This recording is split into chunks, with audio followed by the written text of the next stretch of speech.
Phoenix Down Radio is on the air.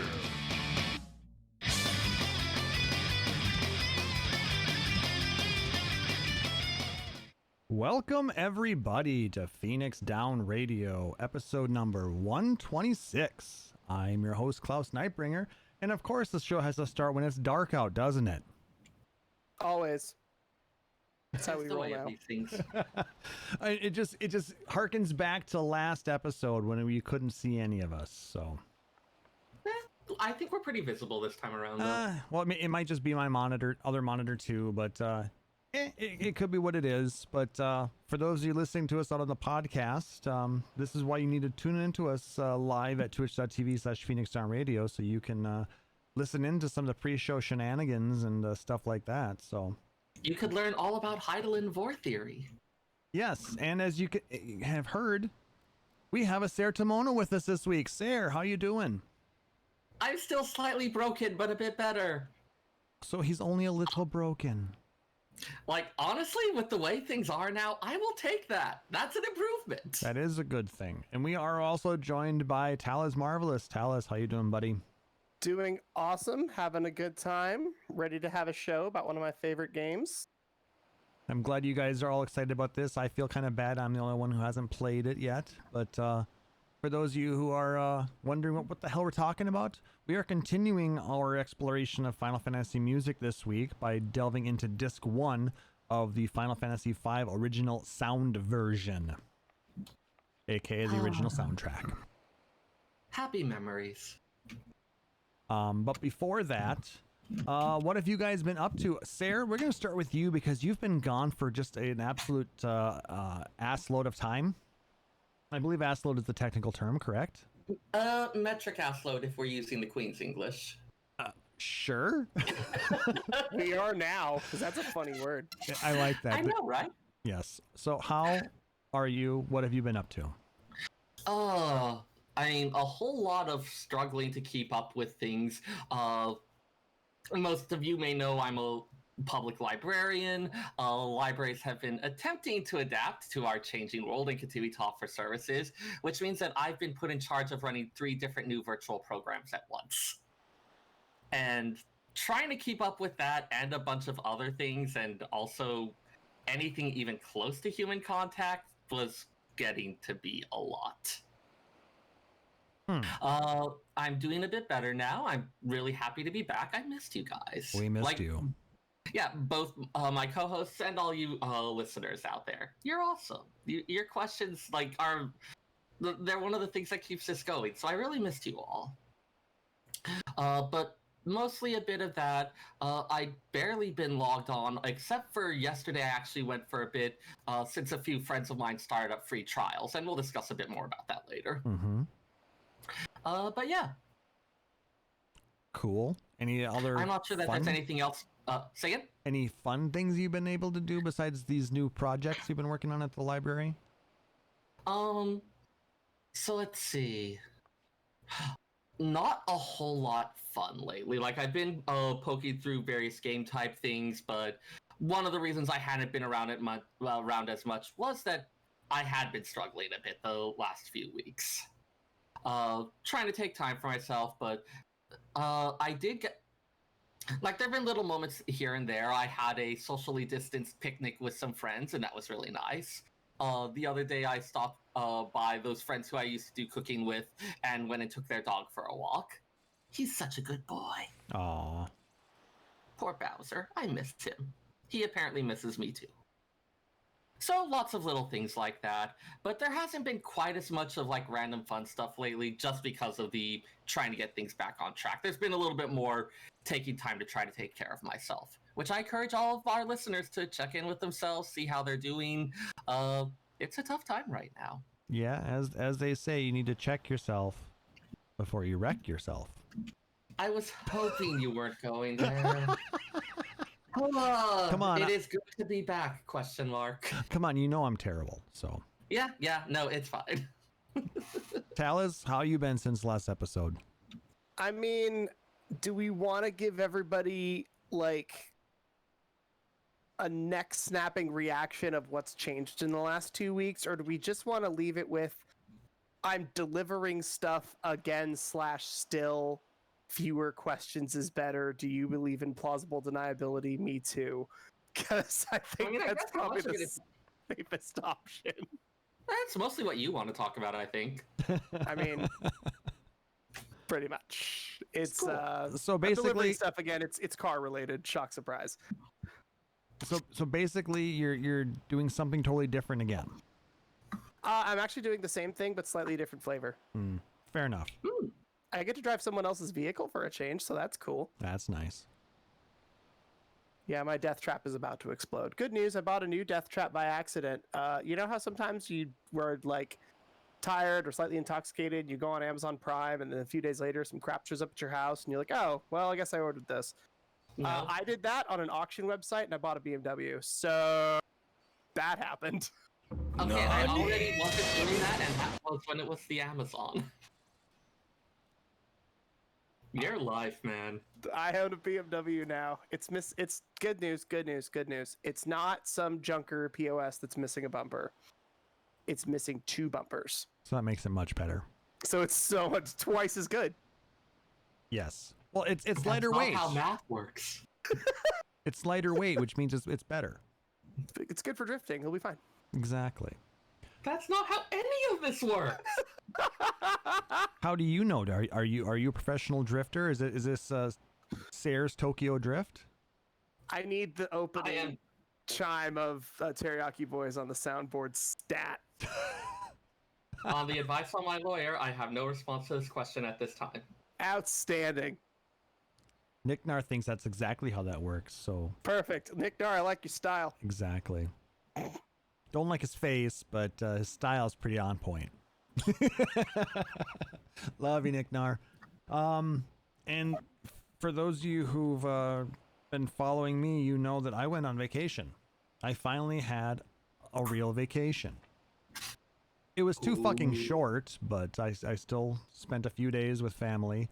Went up to a lake in the North Woods. Got some really cool shots of a bald eagle at a waterfall, which is pretty amazing. Awesome. Took pictures of a comet. Yeah, there's a gorgeous spread wing shot of the eagle there that was just really nice. Yeah, I haven't had time to go through and make my pictures smaller to put them out on the Discord because my pictures are too powerful. But I'll figure out a way to get them. I know Discord says that, but I feel like it's just trying to make me feel better. Well, in my case, these are very powerful pictures because, you know, eagle and that says Oh yeah, no, they were America. like emotionally powerful. Like I felt stuff Yeah. inside. Yeah. Also, we found a tiny little Russian Orthodox church in the middle of nowhere. Ooh. Yeah. Did you have survival horror adventures there? Yes. Sweet. We survived horribly. Are you secretly dead? Maybe? No. Are you publicly dead? No. Okay. I might just be a zombie. Or that's just how I get through my work week. Anyway, it was a great time. Like I said, got to hang out with family. Went out on the lake. It was just what I needed. So, came back mostly recharged. Didn't want to come back because it was that much fun. That's always a good sign of a good vacation or a good break is when you just are like, do I have to? Exactly. But yeah, so that's kind of how we've been up to. If you guys want to share what you've been up to, you can always jump into our Discord channel and chat with us there. And like I said, we can talk about anything you want to talk about there. There's Final Fantasy channels. You can talk about food. You can talk about just other random shit. It's just a great place to sit down and talk with people. I can tell you to take better care of your mental health. I do that a lot. He does that everywhere, though. Thanks for the reminder. Well, And also stay hydrated. yes. Do we have Hydrobot still? I think Hydrobot disappeared. He does That's that. unfortunate. So I just have this instead. Opinion Bot will tell you to stay hydrated, but not how much you need to drink. I mean, if you're thirsty, drink some more. Or if you're thirsty, just stop being Jesse. I mean, okay, I have to call back. Roche is not my favorite character in the 7 remake. We're going to be talking about that here in a second. I know, but I'm pretty sure it's Jesse might actually be the best character. Jesse is the best character, and any other answer that you have is wrong. I'm sorry. True. It's true. Girl knows what she wants. Speaking of Jesse and that, we're going to jump into some Final Fantasy VII news. There was an article posted out on, or there was actually an article printed in the latest Famicom in Japan, talking about the Final Fantasy VII Part 2 production and how it is in full swing. We have a couple of sources for that information. One of them is thanks to our friends over at Nova Crystallis, as well Shout as outs to them for keeping us very well informed. yes, they do an amazing job. The other one is from a Japanese blog,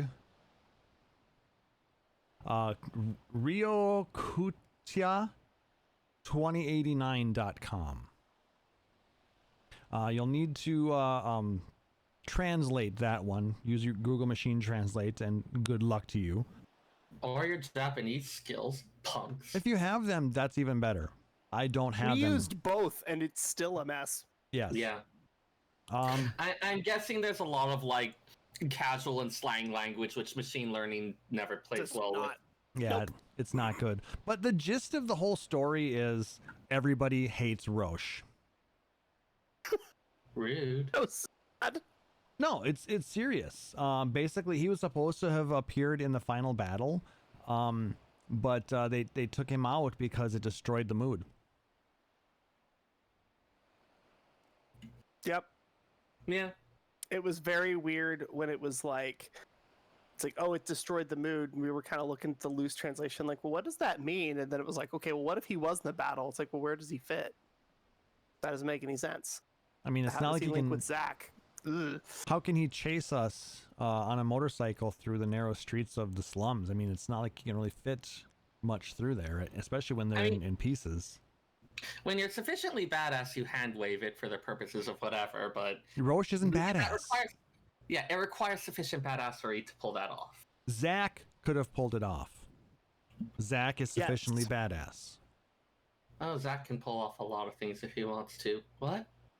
For you, especially his shirt, right? To start. Yikes. What? Okay, am I wrong? Oh my. Can you deny the truth that stares you in the face? I don't even know what I'm talking about here. All right, so producer Katase says the new story is in full swing and it has begun. Nomura says, what is it he says? I can't read that very well. It's translated Which out. one is the second one? highlight it for me? Because I would like came to to the Watcher is visible in contact. Oh yes, that's right. The Watchers being those those things. Because came to the Watcher is visible in contact with Aerith, comma, Eris cannot say from when, question mark, still. Machine translation, everyone. And this is why we still need localization editors. Yes. Yeah. Yeah. But no, so I've been hearing this from other sources as well. They're working on, keeping the story going. They've been able to overcome some of the hurdles that the home isolation and the things associated with COVID-19 have brought, and they're able to get back into basically, full swing again. Yep. Stuff's gonna be delayed. There's no real way around it. So yeah, So we just have to find a way to work through it. hopefully sometime in the near future we'll have an idea as to when we might be seeing part 2. But until then, it's just a lot of speculation at this point. So take it all with a grain of salt until you hear specifically from Square Enix. So, there was a bit of Crystal Chronicles news. Apparently, the remaster will not have offline co-op. I mean, it's a little less relevant now, but I'm still disappointed. I mean, as we were talking about it earlier when the news was coming out, it was like, but couch co-op is so much fun. Anyone that's ever played Mario Kart will agree. mhm, And also, couch co-op is the worst. Anyone that's ever played Mario Kart will agree. mhm. Or Mario Party. Well, Mario Party's another bad one.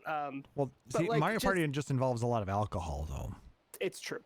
Mario Kart can as well. That's a whole other game. Yeah, Crystal definitely. Chronicles is definitely one that I have memories of. GameCubes, GBA SPs, connection cables, entirely too much pizza, and just hours and hours and hours of taking turns carrying the bucket. And it's like, that's fine. Man, 2001 was a long time ago. We have definitely upgraded. And if we're all getting it on like Switch, like Monster Hunter style, then no, we all just gather, except that right now we can't gather. But if we're playing it on like PS4, I don't see a reason why I shouldn't be able to at least do 2-player on one console. Mhm. But instead, it's like, no, you need 4 PS4s.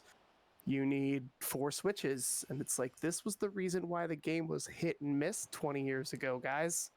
Was that buying 4 sets of hardware is tough, but they already announced that you don't need a full version of the game if one person has it. So that's helpful. I mean, that does make the entry fee a little bit easier to swallow, but you still have to have a $200 to $300 console to play it on. But most of the people will have that at least. So I understand. Like I said, especially nowadays with social gatherings being more difficult, having online play available is great. Putting both in might actually just be difficult to do overall. And they may have just made a choice of like, hey, between these, this is the one that we think is more important to future growth.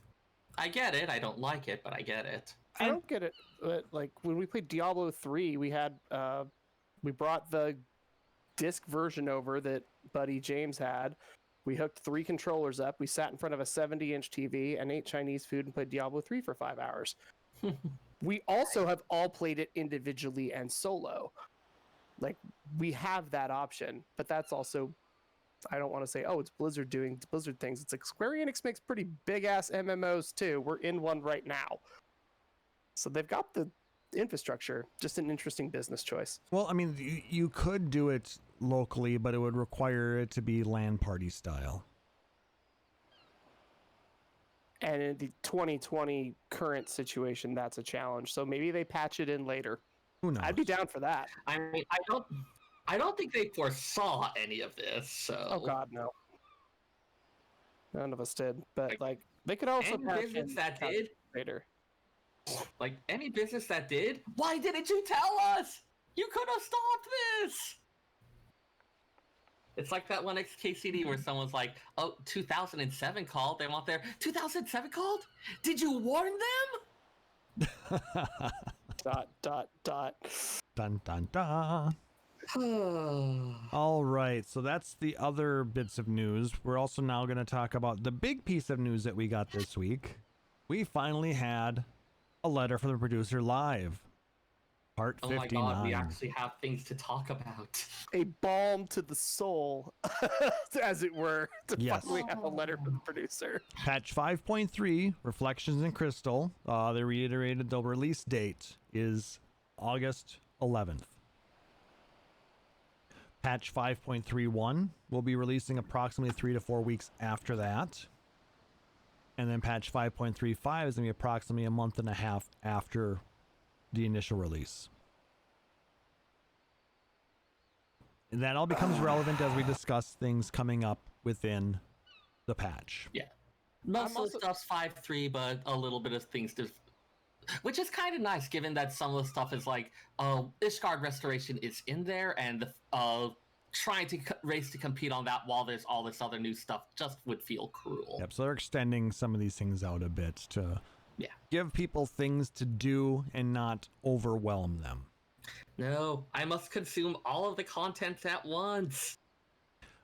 So they released a new trailer, which raised just as many questions as it answered. They usually do that, yeah. I was gonna say that sounds like a Square Enix trailer. I mean, That's just kind of how it works. It's a good trailer though. If you haven't watched it, definitely do. After the show, of course. After the show, yeah, you know. I did post a link to the YouTube in the chat. It will be also in the show notes for those of you listening on the podcast. I mean, I do want to point out, go back and take a look at the last trailer and all the stuff we speculated from it, and then how it actually turned out. They frequently will take several voice clips, put them together in a way such that they scenes they're related, and put them over another scene. So yeah, but don't go making too many assumptions about what's actually going to happen here. I know, but it's fun to speculate, especially on the things that the Crystal Exarch said. Speculating is great, and you should totally do that. Just please don't make the leap to this is proven fact. We talked about this during pre-show. Don't make me explain the thing again that they won't let me say the phrase. Please don't. I'm really excited that we're finally getting some more content, because the content drought is real. You can see it in Limsa on Tuesday mornings, like how bad it is. It's like I've pieced out for a little. I pieced out for months. Like a bunch of people are taking breaks. Our FC leader is gone. He's going to be coming. He says he's going to come back at 6.0. Oh, while he's gone for that long. He got so. Oh, in fairness, he's a teacher, so he's kind of having to rebuild his entire life right now. Yeah. He had to downgrade a his lot on his over the plate. weekend. He had to sell about half his guitar collection. Like he's in a weird spot. 14 gets backburnered. Like absolutely. that one, that's fair on that one. But Real like, life he's got is some always background. first. Exactly. Yeah. He's got some stuff going on, but I mean, my summoner is at 72. I finally have a bard. I'm Like, leveling I had my archer Astro. at level 6 for 5 years. It's now level 31. Like, it's been that boring. Hey, We Klaus, finally what level found is your stuff to do. thaumaturge? Sorry, I didn't. What did you say? Hey, Klaus, what level is your thaumaturge? 21. Oh my god, I think it went up! It did. It was 18 or 19. Holy Okay. crap! Okay, this is more serious than I thought. Okay, so let's see. 8/11. That's the day, everybody. We're gonna have stuff to do. Praise Heidelin. Let's do this. My monk is 79. Damn. My I'm still more impressed by the thaumaturge. Like, that's some real boredom there. my Dark Knight is 54. Okay. My Astro is 31 now. Ooh. So yeah. Wait, doesn't it start at 30? Yes. I ran PvP roulette with it today. I need to be careful how much I laugh, or I'm actually gonna fall over in my chair. That's great. But no, I mean, I have been leveling all the jobs. I mean, I have so many jobs sitting at 80 right now. It's not even funny. Well, I Gotta mean, get we your gotta max clear up our inventory. Get rid of all of this random green gear that Yeah. we've been sitting on for 5 years. Well, it actually allowed me to put a lot of it into the armoire, so I can then have it for glamours. Because there's no way in hell I'm getting rid of my Foe Striker's gear. Okay. No, Foe Striker's gear is very good. You could replace it so easily, though. But it's Foe Striker's gear. Like 4 unsynced runs. Like so. I already have it. Oh, the amount of times I ran Shisui of the Violent Tides is entirely too many. The fact that you're guaranteed a drop means there's a cap on it, though. Fair. Like, I already that's one of have those it. quality of life upgrades that I don't think gets nearly enough love. No, it's nice to have, but I already have it and I've been hanging on to it. So I just was able to now get all the jobs that actually used it as legit gear leveled up, so I can now put it away. Speaking of quality of life upgrades and more stuff to do, we have new MSQ quests.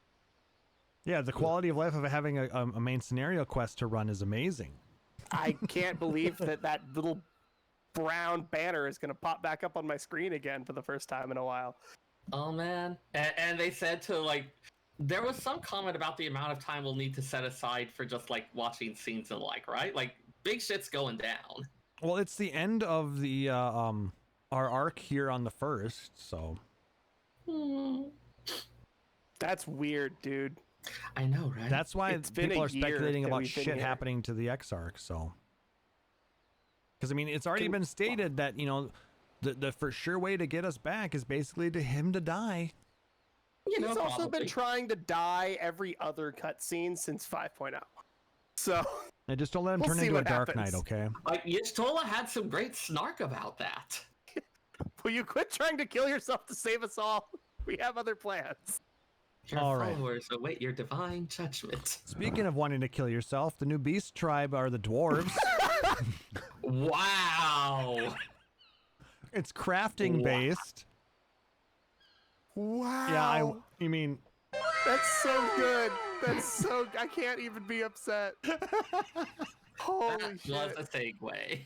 I have long been on team Beast Tribes are dumb, and this one is crafting based, and yikes. I mean, for those of you who don't already have crafters at 80, what's wrong with you for one? What have you been doing? Well, I mean, the thing is, even if you do have crafters in it, like, even if I had all my crafters capped at that point, the Namazu were just delightful. Yes, yes. Washoy! Oh, I Um, haven't given a good Washoy in a while. But so I mean, it's going to be a crafting focused beast tribe, and it's probably going to be the last one for Shadowbringers. The trend has generally been 3 beast tribes per expansion. The next thing they would usually do is like X4 or X5, I forget exactly which, to have the quest that brings them all together. It's They usually- haven't given everyone enough time to cap them. It's usually going to be the 0.5 patch, I think. But yeah, I mean, I guess I do understand Square Enix is trying to push the player base to, you know, do a little bit more of the crafting and the gathering, which is why we had the Qatari, you know, very early on as a beast tribe for gathering, to push people to do that. I mean, even the Mughals were a crafting and gathering based one, as were the Namazu. But I didn't mind the Mughals and the Namazu, honestly. Like, I pick on it, but, like, realistically, those were some slow grinds, and just crafting stuff for the market board gets very, very expensive. yeah, so It definitely was a nice way to have an option. But now that we have Ishgard and stuff, that's not so relevant. yeah, that's my biggest point is, I mean, they've been pushing so hard on leveling, crafting, and gathering with the Ishgard Restoration project, that I'm not sure why they doubled down and made individual beast tribes for crafting and for gathering. Well, I mean, that's something that can still be available when Ishgardian Restoration... Let's see. I mean, the thing is, that happens. But, like... Ishgard Restoration not a is not going to be a completed thing. I mean, it's going to continue on even once the housing area is open. But once a phase is completed, there is a bit of a die down on it. Yeah. And also, it's just a kind of a little bit of variety type thing. If you just want, hey, with Ishgard Restoration, you still do actually have to gather materials, get all the stuff together. So the Beast Tribe ones, they'll usually supply you the materials. It's kind of a lower barrier to entry, something that's easy to knock out if you just have like 10 or 15 minutes. Yeah, but I mean, it really dumbs down the leveling process of it, I guess. Well, sure, it's meant to be accessible to people who may not be interested in going in as depth. All right. That's also why it's relatively time. You only get so many a day. If you're someone who wants to put in a bit more effort, Ishgard Restoration lets you go as much as you want. You can level a bit faster. So there's options for different playstyles. Fair. Like, that's one of the big things I see this as, providing options that work for different playstyles. Also, I just have a soft spot for... I remember even back with the Ixal ones, I noticed that the types of materials they would ask you to prepare and the justification for why it was important and all the things like that would change based on what job you came to them on. So it was like, okay, there's some nice attention to detail here. Yeah, it'll be interesting to see what they bring. I also like the fact that, like, we've been doing this with Disciples of War and Magic, where it's like, do you just want to grind for tomes doing roulettes, and then every 5 or 6 weeks you buy a really nice piece of gear? Yes, cool, congratulations, you can do that if you have the time or you're a no-lifer or whatever. However, if you are the type of person that wants to go do the extremes, that wants to go do the savage, that wants to spend the time and have a static and schedule hours of play, cool, do that, and you also get super nice gear. This is a place for everyone. There's a spot that you can sit and do both of those things. You've heard about, the people, and it's in every MMO, and every MMO has the story of the dude that does nothing but fish or whatever. And yeah, it's his name is Seyrr. I don't know what you're talking about. These stories exist, and I'm not specifically calling you out, but like there are people that are like, oh yeah, I loved the crafting and gathering. I got stuck because I couldn't go any further because my fighting class with a sword was only level 5 or whatever. And those people will buy jump potions, and then all they do is teleport from town to town and build armor or whatever in the walkways, and they just like playing market board the game. And we have a game that supports that. So, okay, cool. We have an opportunity for people to build Ishgard and hang out with beast tribes and play the market board and craft collectibles for their grand company. And now all of a sudden they're playing 80 hours a week and they haven't touched a dungeon. That's pretty dang cool, honestly. Mm-hmm. You know what else is pretty dang cool? New trials. Oh, do we get to yell Shinji getting the robot again? Yes. There is going to be a Yes. new Sorrow of Werelitz trial. We get Sapphire Weapon. Was that one specifically a trial, or I thought that one might be a solo duty? I forget exactly what was said. Well, no, it's listed under the trials. Okay. And, it would be kind of tough to do that as a solo duty. Duty. Yeah. I don't know. Sure. Estinian could fight a Proto Ultima. He'll be fine. But that's Estinian. He's got Nidhogg with him, too. He's got the power of Nidhogg to just stab things with. Cutscene power. Oh, God. We have a couple of story-based trials that are going to be added as well. They haven't said what they are because they are spoilery. And they are adding in the new Unreal trials with this patch. Basically, it's going to take an old trial and give it an up-synced difficulty.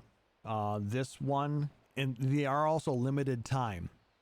So you will only have it available for, I believe, this patch cycle. And this one is going to be Shiva. Even the location is pretty cool sounding. Once you complete it for the week, you get to partake in a Faux Hollows mini game. You can do that once per week, I believe. So cool. So it's only fake hollow. It's not really hollow. It just looks hollow. You look hollow. What? Have you seen me lately? We're all kind of hollow now. What? I'm not hollow at all. I have been eating my body weight in Oreos for the last couple of weeks. And Doritos and pizza, yeah. So much Doritos, so much pizza. I run, but that's not enough. I can't out-train the diet. But the other thing we get, the new dungeon, is the Hero's Gauntlet. If I recall correctly, because of, I think it was a few months ago, I don't know if this is the first patch or if the last one was, where we only get one dungeon per patch now. So Yep, they can focus on it's been this better stuff. entire expansion. Yeah. I'm okay with it. I mean, if it's a good dungeon, sure. If it's a Aurum Vale, maybe less great. I mean, I don't think we're getting any more Aurum Vales. Until we get Aurum Vale Hard. Didn't they say they wouldn't do that? I'm pretty sure they said they wouldn't do No, that. I think they said they don't have time to do that right now. Okay, they have even less time now. We're probably safe. God, For I now. hope so. Damn it, Klaus, don't do this to me. Well, now I'm worried. That's great. I'm so excited about that. The thing that I think everybody is looking forward to, though, is the new Alliance raid. Yorha Dark Apocalypse Chapter 2, The Puppet's Bunker. Hells yes. Apparently, dwarves are building tanks in that one. I mean, they were already getting ready for their big festival. But I think those two yahoos that have been following us around in there got inspired by that stupid tank that we fought in the first one. Anog and Konog? Yeah, those two. I will say my first time in there was Tuesday, was day 0, was day 1 of that patch, and we got to that final fight, and the music started, and we wiped like 3 times. We could not. We're like, this song is so good. This fight is so fun. Oh my god. Yeah. So I'm really, and now we're like, hey, how do we cheese this? Do we just lose an alliance here? It's fine. Yeah. Like we have like all of the gamer side of us came out, and now we're not even playing it. Remember, if we wipe, the one of the alliances is going to have to uninstall. But world first clear means that another server gets deleted. Yes. How do we destroy Genova? I mean, And then you know, we only have 153 more parts to go after this before the game uninstalls. So like, can I adopt a child to be the one who carries on my character? Or does it have to be like natural birth? I just love the fact that that's what they decided to goof off on when they had that interview with Yoko Taro last time. Yeah, they talked a little bit about like this wanting to have like a mechanic that would just instantly wipe the entire alliance or things like that, and being told no, you can't do that. What are wiping their hard drive? No. There's actually a couple things in some of the preview images that stick around after the show, and I'll talk a little more about that. There's some interesting and hilarious stuff in there. All right. For those of you who are still new to the game or looking at running an alt, they are implementing the A Realm Reborn revamp in patch 5.3. They're adding a new teleportation ticket to take you directly to the Waking Sands. So it makes it much easier to pray return. They're adding flying to the original ARR zones. But you have to have completed the ARR MSQ before you can actually fly in those zones. Wouldn't you have to complete the section of Heaven's Word that allows you flying mounts as well? They'll probably change up that bit. Yeah, they'll change it up somehow. Yeah, when they say AR MSQ, in this case, I believe that means the Ultima weapon. Okay. Which at that point, you'll have visited all the zones and have an idea. The general idea is they don't want you to have flying in the area before you've been there and gone through it. Yeah. Because that's definitely one of the things that gets you good at an area is you have to go find all of the little aether currents and whatnot. Mm-hmm. Or you just have a friend with a car and you just fly everywhere. Yeah. Yeah, I know the quest aether currents, there's always one of them that's like, you get it from the last MSQ thing you do in that area. Mm-hmm. Or one of the last ones. Yep. They do that on purpose, and it's a very good idea. They didn't design the quests in ARR around that way, so they'll come up with a different way to enable it. I mean, it sounds like it's just once you finish the Ultima weapon, you get to fly everywhere. And then the side quest adjustments, fetch quests have been nerfed. They're mostly there for story anyways. Or lore. Yeah. Did they also talk? They also mention the adjustments they're making to the free trial? Oh, we talked about that later. Yep, cool. That's coming up in a bit. Yeah. Next step is actually coming in 5.35. It's the first upgrade step for the resistance weapons. Technically, the first upgrade step was getting some scale powders. No, that's the getting the weapon. Oh, right. Okay, fair. You have out-technically corrected me. The best kind of out-technically correcting. Woo! I can die happy now. Then die. Wait, what? So who's gonna run the show? I'm looking at the audience to do it. God. Pyrocats, you're in charge of the show. Have fun with that. Lord help us all. So with that, we're getting a large-scale instance, the Bojin Southern Front. It's a 72-player large-scale instanced content, so it's smaller than Eureka. Eureka, I believe, was 144. I think so. So it's half the size. To enter, you must be at least level 71, so you can actually utilize this for leveling jobs. Yeah, I believe it's going to be a mechanic where it upscales you while you're in there, kind of like would happen with the Palace of the Dead. I don't I know. thought I saw something about that. It allows you to change jobs and form parties within. And it's like you said, you can gain experience if below level 80. But once you hit level 80, you'll be synced to eye level 430. It includes a separate leveling system called your resistance rank. You can level it easily, either solo or in parties, so you don't have to go through the entire NM train like they had in Eureka. Good, because that was long. That took Yeah. a long Yeah. time. And you have to earn something called metal in order to raise your rank. And you don't get it by going through Bardam's metal. Ba-da-ba-ba-da-ba. Mounts will be available at the onset, but flying is disabled. That's fine. Yeah. I'm fine with that. And death will result in the loss of accumulated metal. I mean, it sounds like mostly it's, hey, if you prove you're sufficiently badass, and the medal system sounds like do things that are badass and prove that you're supporting the thing, and the upper brass will give you permission to go on the special missions.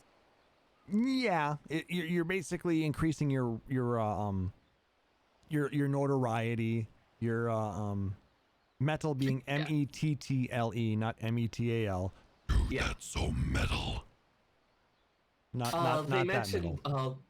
they mentioned that for those critical engagements where there's a limited number of people, if more people apply to participate in it, then it can fit. That it's randomly determined, with preference being given to people who have been doing more badass things. Yeah, we're getting to that.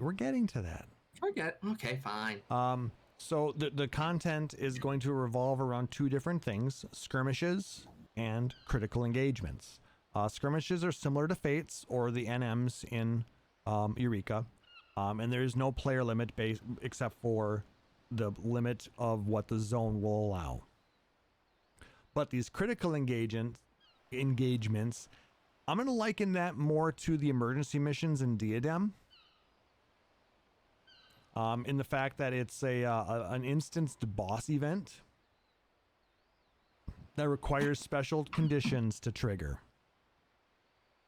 These allow 24 to 48 people, and once one has gone off, you can queue as a party. And as Seyrr was saying, if more than 48 players are selected randomly, and if you have more metal, you may be given priority. They also mentioned that helping to specifically trigger the critical engagement, or using special items, which I imagine would come from having built up metal in the past, will also help give you priority for access to that. Yep. Or so everyone gets a chance at it, but if you've been working a bit harder for the cause, then you get priority access, which is good. I mean, it makes people who are actually doing the content actually get a little bit of a priority, and I appreciate that. But also people who are playing a little more casually still get their chance for a moment at glory. Yep. Beyond that, it provides extra metal and rewards when it's completed. And excellent results, this one's fun, will trigger a 1v1 event with the enemy general, where one player gains access to this duel. Now, What the hell is this? special requirements can be met to get selected for this duel, such as not being hit by an AoE or something else. Something just where you stand out in the battle will allow you to potentially be chosen for this battle. And from what I have been hearing about this battle has the difficulty of a savage raid.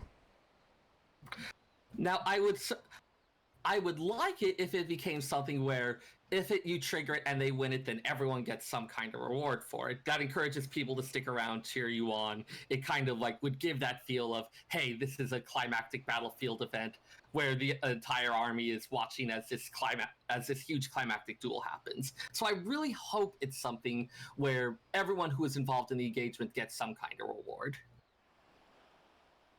I'm interested to see. I don't want to, okay, it's cool. We do this big event, and it's like, all right, we had an excellent result. Did you have fun? Yes. Fine. now one person is doing this thing. Do I just sit there and watch? Do I log out? Is there something to do afterwards? What if it's a player that's not interested or just not good? And they're like, well, I won the chance to do this, but I'm casual and my gear is under or whatever. And they get wrecked. And then we're like, cool, there's 72 people here. 24 of them could have done that. 12 of those could have done it easily. And instead, Balls Deep 69 over here with a fake character name decided to log in, and he got wrecked in 2 hits. So I will point out, they said the requirements to be selected involve things like not being hit by a single AoE during the critical engagement, other stuff like that. So someone who managed to get selected is going to have to have been playing at a pretty decent skill level in the preceding stuff. I've also heard that this fight actually is basically you're gonna end up getting wrecked. It's that hard. It's designed for you to get wrecked, and the reward is how long do you last. I don't know. I feel like if I get picked for it, and I'm literally just like controller in one hand, anime on the laptop, not paying attention. I'm not going to be very excited to get picked. If you got picked for it, it's because you were doing really well in the critical engagement. Fair. Anyway, so what happens if you don't get picked? You just sit there and stare at somebody else play for 10 minutes? We don't know. We'll find out. Which is why I'm hoping that it's something where they've set up where the rest of the group still gets rewards. So it's setting up to be kind of like that moment in the movies where you have the big battlefield scene, and then suddenly these two leaders kind of come across each other, and you have the entire army circled around, kind of acting as spectators to it. That could be neat. I feel like it's trying to recreate that kind of vibe. I hope it's something cool. We'll That's have to all see. I'm going with. Anyway, continuing on, metal is only acquired via activities. You cannot get it by killing field mobs. But lockboxes, if you're part of the group, you gotta actually put effort into the group. Yep. But lockboxes are back, everybody's favorite thing. And that is awarded from activities and field mobs. Something similar to what we had in Eureka with the mnemonic thingies, whatever they were called again. Mnemonic, we'll say. Well, you know what I mean. Yeah. You're gonna have something similar. It's called Lost Actions. It provides various different effects. They're created by using forgotten fragments that are found from activities and field mobs, and you can carry a certain number of them based off of the weight limit that you can carry. So it sounds like something where if they're a particularly powerful one, it's your basic loadout limit type thing. Smaller number of powerful actions or a larger number of weaker ones. Yep. So it's going to limit the number you can have. So let's say you've got a 24 weight limit, and the ability to raise as a DPS is going to take up, say, 12 of those. Let's be very clear that this is a speculative thing for how a system might work. Exactly. I'm just absolutely guessing that it's going to leave you just a little bit of room for a few other things that you can add on. But as with the those other actions from Eureka, it allows you to do some interesting things that are not necessarily designed for your particular job. Like curing as a DPS was really kind of neat. Yeah. And it's helpful to have lots of different styles of actions and options available to you. Yes. There will be a Baldesian Arsenal equivalent dungeon that will be introduced in 5.4. So it will not be coming in this patch, it'll be coming in the next patch. It'll be more accessible based on the players' opinions of Baldesian Arsenal. You know, that's good at least. People were pretty butthurt about the organized groups.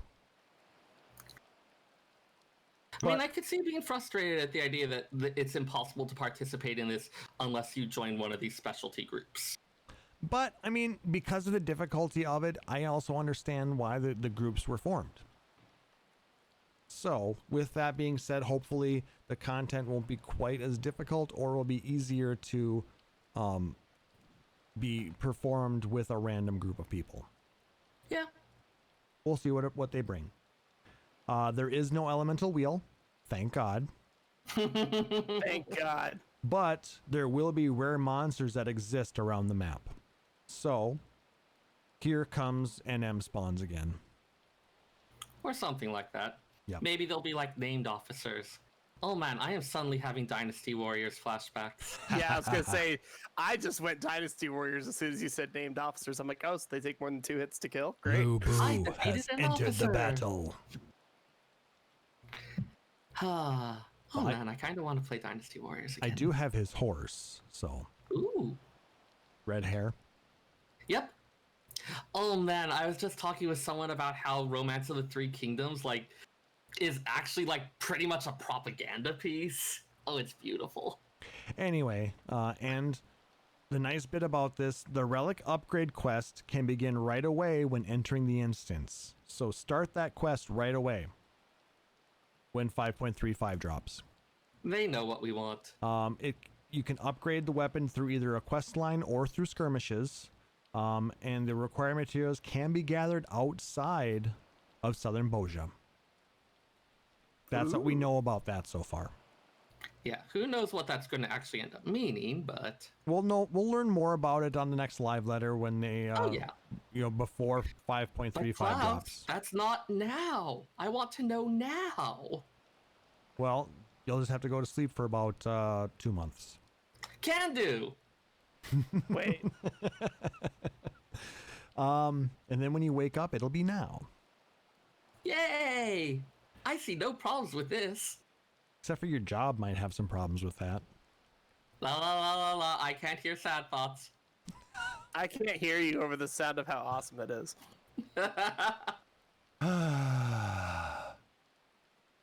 And you wanted me back. So, job adjustments. Monk is going to be getting a rework planned for 5.4, but until then, they're reducing cooldown for perfect balance. Form shift will have 1 form reduced, and grease lightning may have some changes.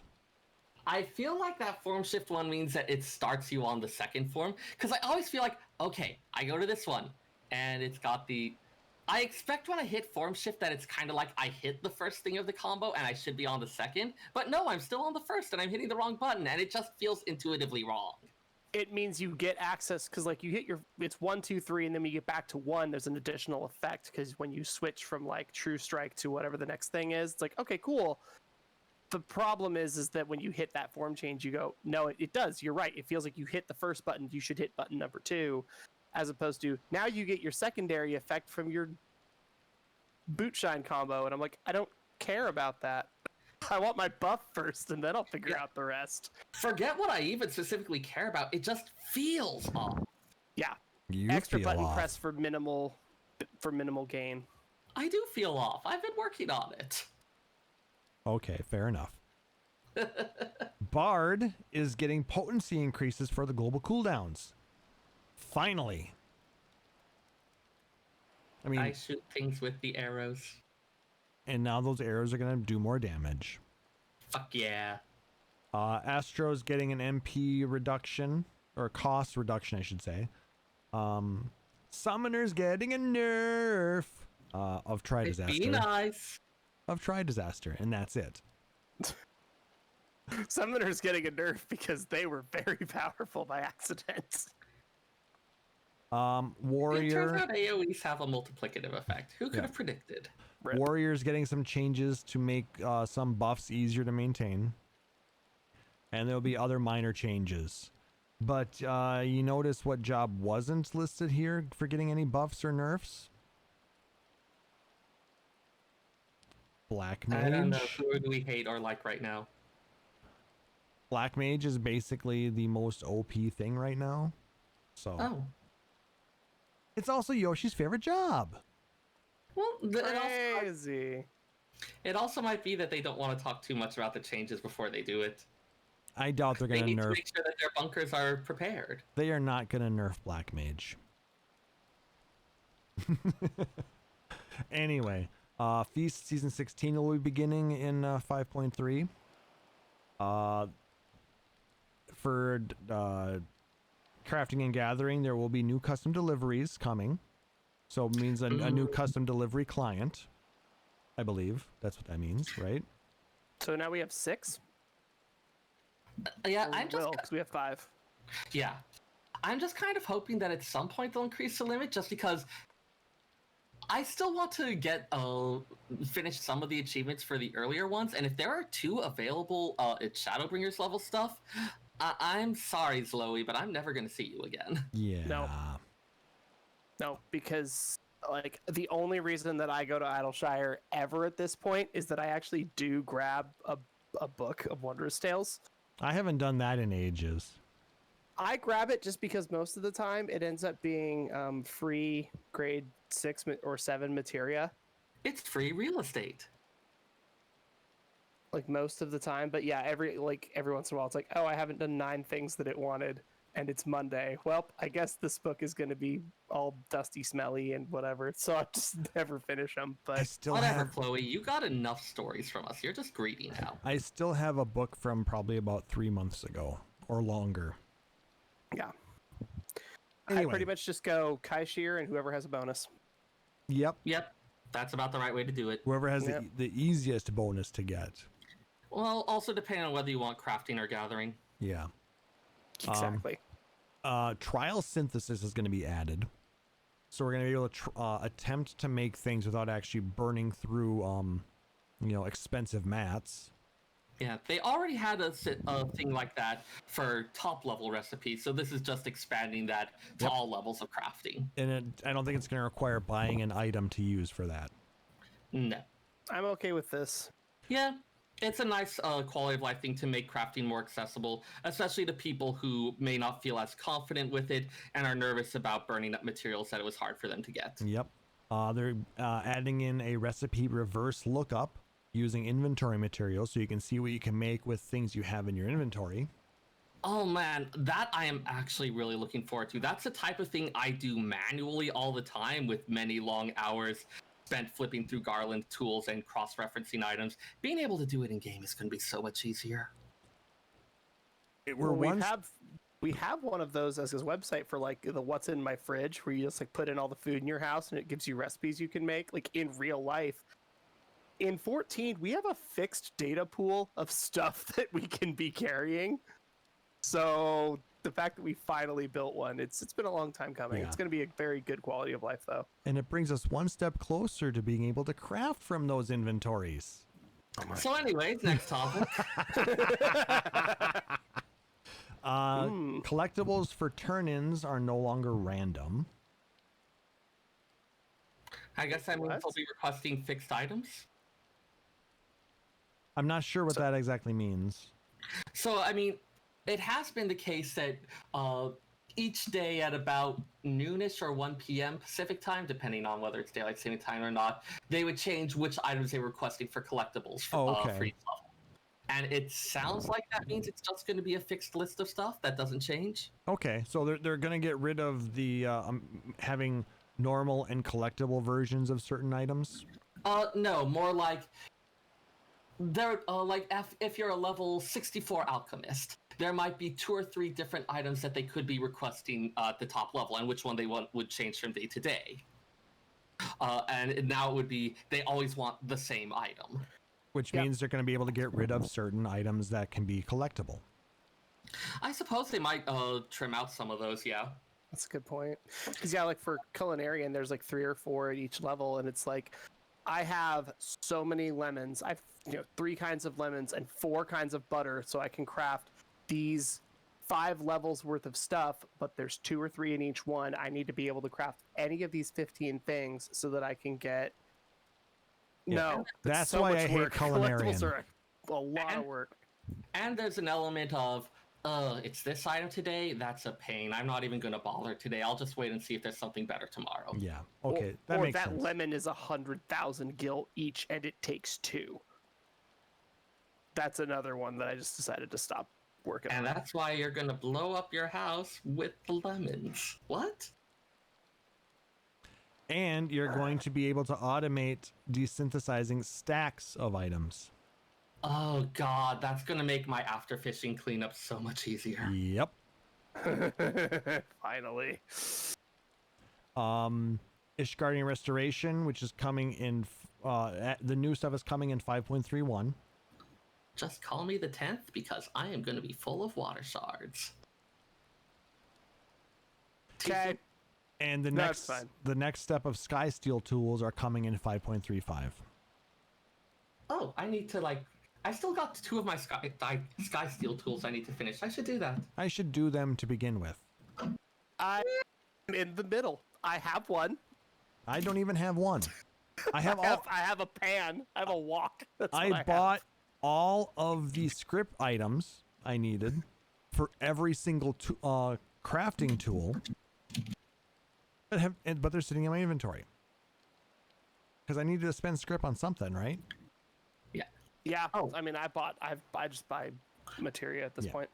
I searched Dragon Song, gave me 8 results. All right. right. Then Woo! random stuff. Hey, Seyrr, they're adding fish. Yay! Each fish is a tasty, tasty bit of lore. Also, occasionally, tasty fish. A bit of sad news. They have canceled FanFest in Japan. Not unexpected. Not unexpected. Well, kind of unexpected because Japan was absolutely rocking it for keeping cases down. But I suppose because of that, they don't want to open it up and Make it worse. Yeah. Plus, I'm sure Having probably stuff under control. Once you have stuff under control, you still have to be watchful about how much can you safely reopen things before it starts exploding. and again. national directives have probably not lessened up to be able to allow an event of that magnitude. Coming in news from Ruby Haruka off of the Crystal Data Center. She actually lives in Kanagawa, and she said it's fine everywhere but Tokyo. Like they're giving travel permissions and stipends and discounts. Like you can get on a bullet train from Hokkaido to Tokyo for like $35 or something. Like it's so cheap to travel all over the country right now. Because they want people to travel, and they want people to go out, and they want people to kind of reinvigorate their mental health and see a different set of walls for a while. And let's be real, let's spend some money in some of the more rural areas. And then you look at the actual Tokyo prefecture and parts of the Chiba prefecture, and they're like, actually, yeah, don't come through here, though. Yeah. Like, Tokyo is still a complete disaster. Kanagawa's not much better. Chiba's not much better. Saitama is fine somehow. Gunma is fine somehow. Akita, yes, Pirate Cats, I wasn't going to forget you. Totally fine. You go down to Nagasaki, totally fine. It's these big hubs. Like Osaka's kind of but Kobe's okay. The big hubs are still having problems with spiking cases, so they're being out of an abundance of caution. They're probably making that decision. And EU has not yet been canceled. It will be I soon. would be surprised if it wasn't. Oh, it will be. My guess is they're waiting to cancel it until it's basically become an act of God kind of thing, so they'd be able to get back any type of the maximum amount of funds that their insurance would allow. So Oh yeah, that's why cons were for everybody that was griping about their local and favorite anime con waiting until a month before con to announce that they were canceled. That's why. It's because they had to wait until they absolutely had to, so that they could get all their deposits and stuff back, so that you get to have a con next year and your con doesn't go bankrupt. Rest in peace, half the cons in the country that actually have gone bankrupt. Yeah. Because otherwise it's you canceled well before this, so there's no way of knowing that it couldn't have gotten better. So we're going to go ahead and use this clause to say that we don't have to do this. Yep. And you're out $1.5 million. It's absolutely a business reason why they're waiting until the last possible moment. So not even necessarily the last possible moment, just the moment defined by the contract. well, that would be the last possible moment defined by the contract. Or technically, in that case, it would be the earliest possible moment. But I'm trying to push the technically correct button, but I can't reach all the way to your desk. you know what? We don't need that right now. Fair enough. Okay. And they also listed an in-game a slide that had a bunch of in-game events. So coming up, Right after patch 5.3 drops, we will get the Moonfire Fair, which runs from 8/12 until 8/26. So we get to play with bombs again. Hells yeah. Everybody's favorite event is coming back for a third time. Yokai Watch. Maybe I should do it. With new weapons and a new mount. Yep. It starts on 8/19 and runs until 5.4 releases. I never did anything on the first one. I completed up to the second mount on 2 different characters. I don't know how you had the patience, my dude. It's okay. I have medication to control that now. Good? Question mark.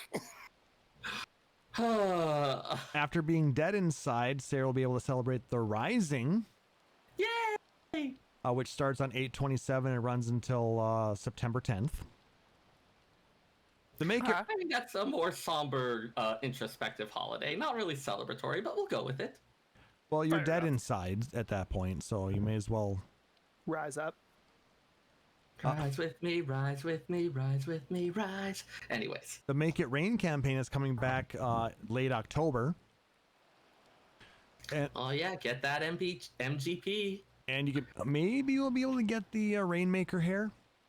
That if you're watching on the live on the podcast or live on Twitch or watching on YouTube, you'll see I'm rocking that hairdo.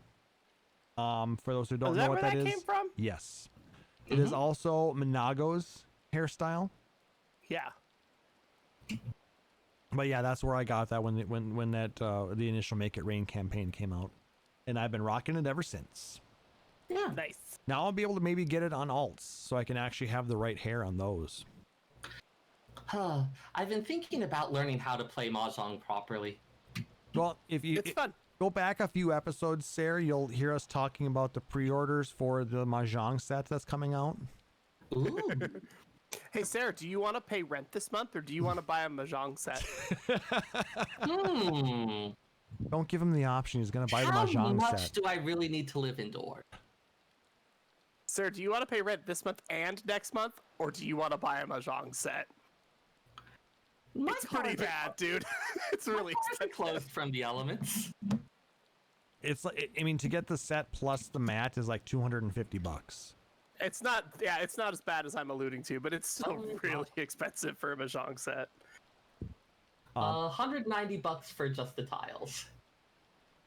Yeah. Ooh. Which is not, again, if you are super into Mahjong and you are super into 14, that's actually not terrible. But if you're like, I would like to learn this classic game, go buy a $20 set and calm down. It's fine. Yeah, you don't need Yeah, a $200 set for that. No. Yeah, I should probably not indulge that hard quite yet.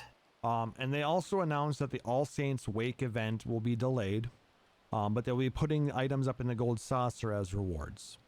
Halloween is canceled this year. Christmas is next. The amount of anger welling up inside me. Because I like All Saints Wake. I like going into It was goofy, dungeons but and not doing the dungeon. I understand. Oh, they no, had I to put get it. something back. So, but yeah, All Saints Wake. Maybe they didn't want to do the same thing for the third time in a row. They wanted to do something a little different this time. I could also see, given the content development cycle, that they might have had the stuff for the Moonfire Fair and the Rising already prepared. Yeah. But at this point, it was okay, we can come up with new stuff for All Saints, or we can focus on the patch, but we no longer have the resources to do both. True. Given that they tend to work a bit in advance on stuff, it can sometimes be a little while after the disruption happens before the content pipeline starts to actually slow. Yep. They gave some updates on how parties work. As in, an existing party of players can join a existing party in Party Finder if your spots line up. That's actually really helpful. I know that sometimes Spender and I have been in a party just chatting, doing side things, and then we want to go join something in PF, and so like it's a minor little thing to have to drop, start joining ourselves, find out that the relevant slot for one of us filled up while the other was joining. Yep. As opposed to now where we can say, oh, they need a healer, a tank, and a DPS, and then your other DPS decides to peace out to go to work, and you're like, cool, the 3 of us are now going to join the 4 of them, and then we wait for one more person, and now we're going to go pony farming or whatever. Whatever. Is it doggo farming these days? It's not dragon farming. Dragon farming, right. I still need some doggos. They're adding... I need doggos too. I need doggos as well, but... we'll worry about this later. Yep. They've added an option to where you can set it for 1 player per job in Party Finder. If you That want, should save So you don't end up with double dancers? yep, and you don't have to manually make the changes on each slot. Ooh, I mean, more relevantly, you don't end up with like double scholars or double white mages. True. It's more, well, I think it's more for those people who want to maximize the output, because duplicate jobs slows down limit bar growth.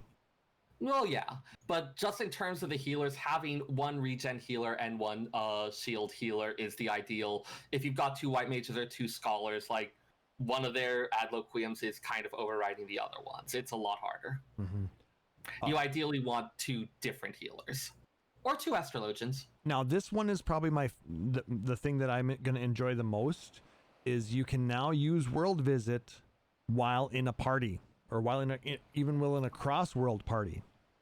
Oh my gosh, I was hanging out with some of those friends I mentioned last night, and every time it's like I was in the party, it's like, oh, I need to jump back to my world for this. Damn it, I have to drop.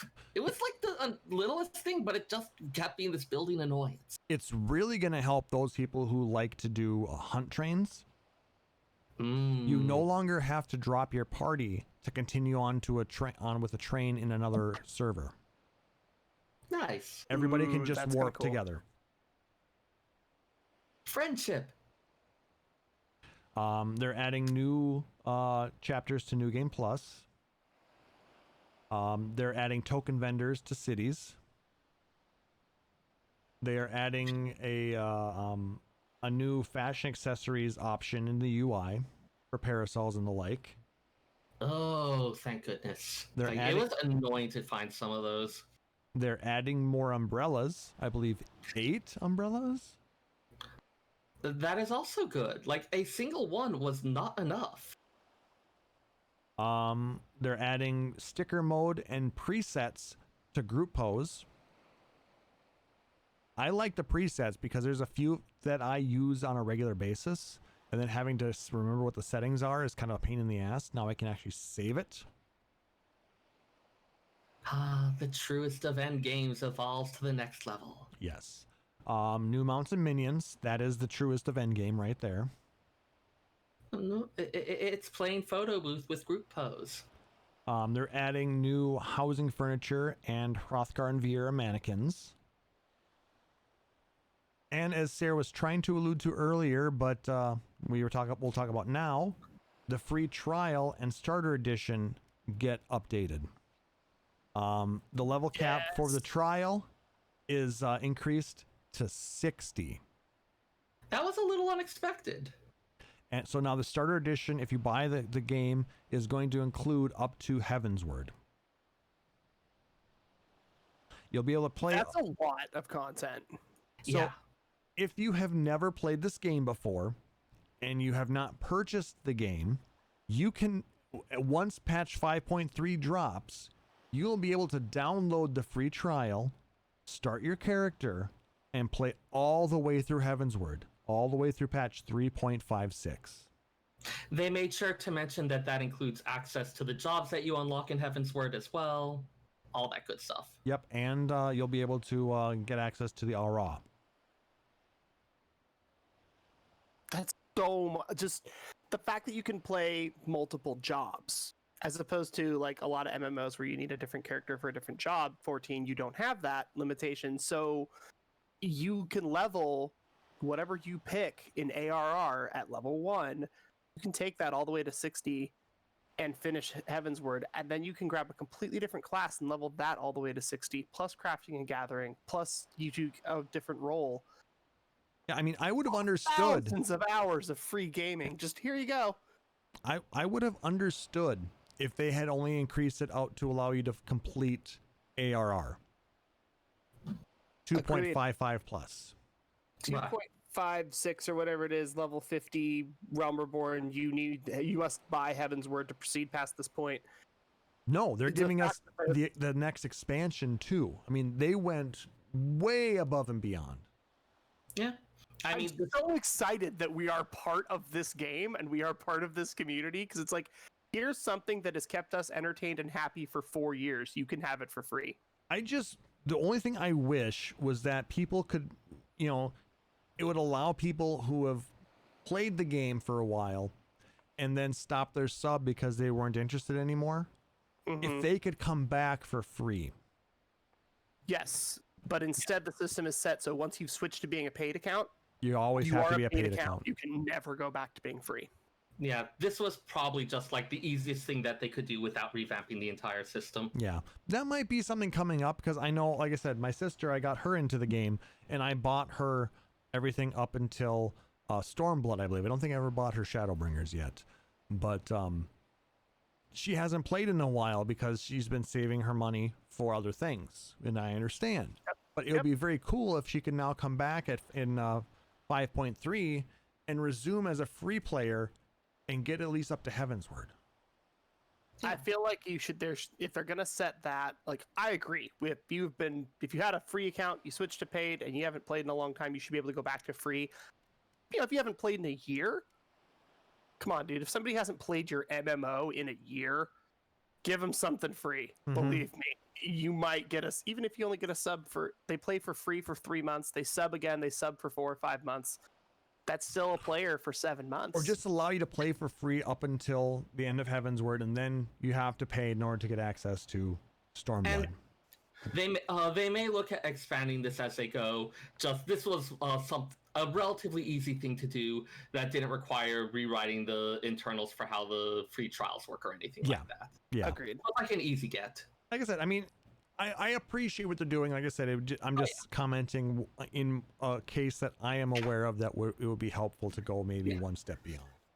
And yeah, the friends who I was used to do the weekly cooking thing with in the world before, we spent an entertaining hour or so running and goofing around with them and some of their other friends on Excalibur last night. It was good. Yay. All right, so that was the live letter for patch 5.3, part 2. It gave us a lot of things to be excited about. Yeah, I had kind of been drifting off, not because I didn't like the game, but just because it was like, I don't have time for this. There's not a lot going on, and I'm feeling excited again. Yeah, I mean, it was 2 extra months of the content drought. Which, I mean, they can't help, but no.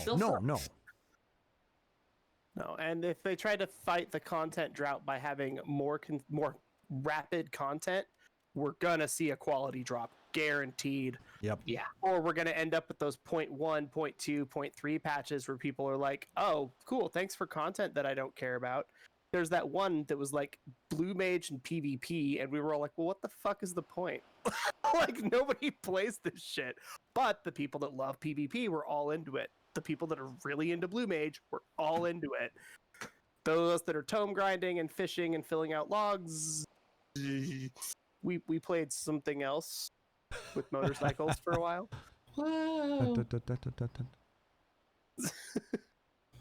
All right, so let's get back into that music stuff that we've been talking about these past few episodes. Now, and this was the one I did not want to miss. I'm so glad you're back, man. This is one that I haven't played, so I'm going to leave it up to Seyrr and Taliz to kind of talk through it, though I'm still the one in charge of the music. I was gonna say, I was like, please still be in charge of playing the songs. Yes. All right. DJ Klauss is spinning up the hottest tracks. What? So we are going to be continuing on with our look at the Final Fantasy soundtracks with Final Fantasy V. If you have Spotify, you can go out and they actually have this album out there, and you can listen to it there. Or you can go out and find it on whatever website or place of business may have it. I happen to find Phoenix Down Radio does not support the cool crime of music piracy. No, absolutely not. I have been purchasing all of these to make sure to support this company that has done so much for us. I actually found a somebody local that had a brand new unopened copy of this soundtrack, so I went to go get that this week. It happened to work out that it was local. Otherwise, I had been getting digital copies prior to that because it's much easier and usually less expensive, but I still like collecting physical soundtracks. Makes sense. There is something about owning the physical object. For something like FF5, even somebody like me is definitely like, no, this is a one that having an actual physical copy is a very good thing. All right, so it is a 2 CD set. There is that much music in Final Fantasy V. We will be talking about Disc 1, which starts out a little like this. Oop, not like that, like this.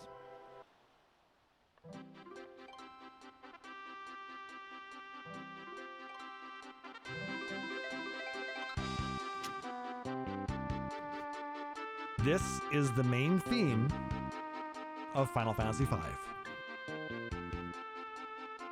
One of its alternate titles is Ahead on Our Way, and it's when the game screen loads, you see a shadowed figure on the shadowed back of some kind of bird that you have no idea what it is. Cough, cough.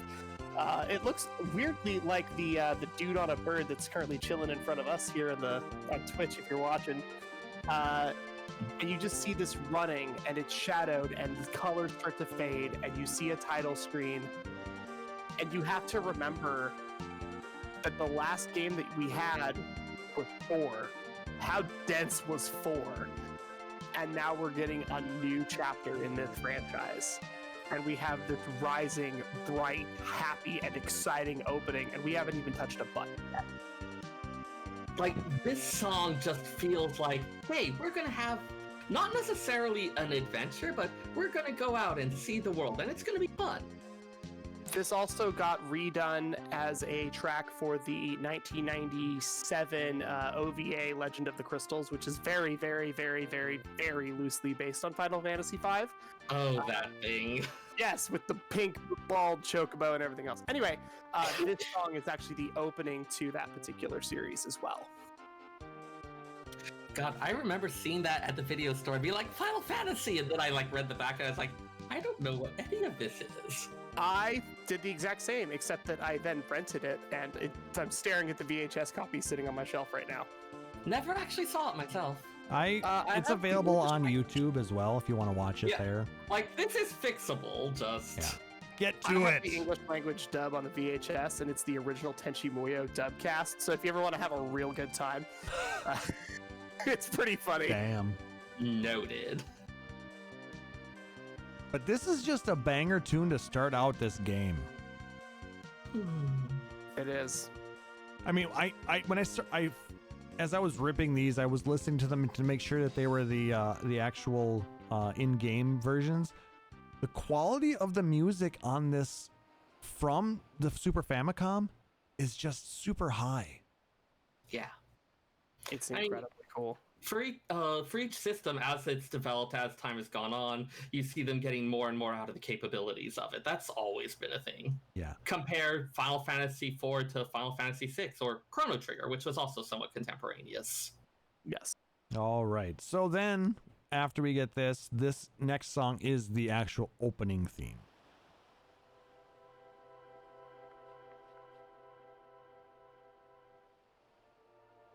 A little bit deeper, a little bit more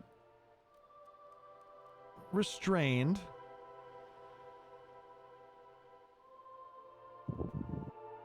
This plays during the introduction of the game.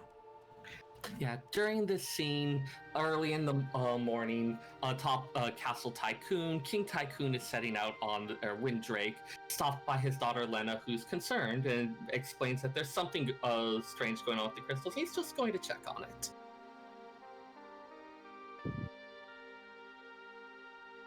So you have a little bit of that, like, kind of gentle feel.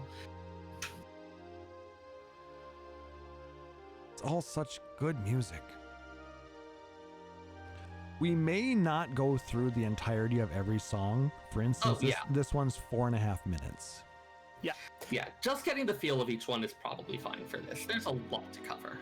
When Final Fantasy 1 and 2 were our subjects, it was like, well, there's only 17 tracks and the longest one is 90 seconds, so whatever, just roll it. Now we're getting into the like, okay, hang on, how long do we want our show to be? There's also news coming back.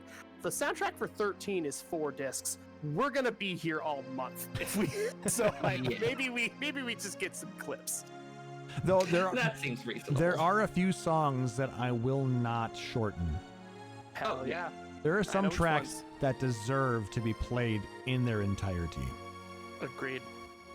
But yeah, this one's a bit of mood setting, especially as we start to have a little bit of these like darker elements to it. The plaintive question about what's going on. What, they go, hey, yeah. Never mind. Other song. Yep. It's still just it is a very good song. And then, once you get further into the game,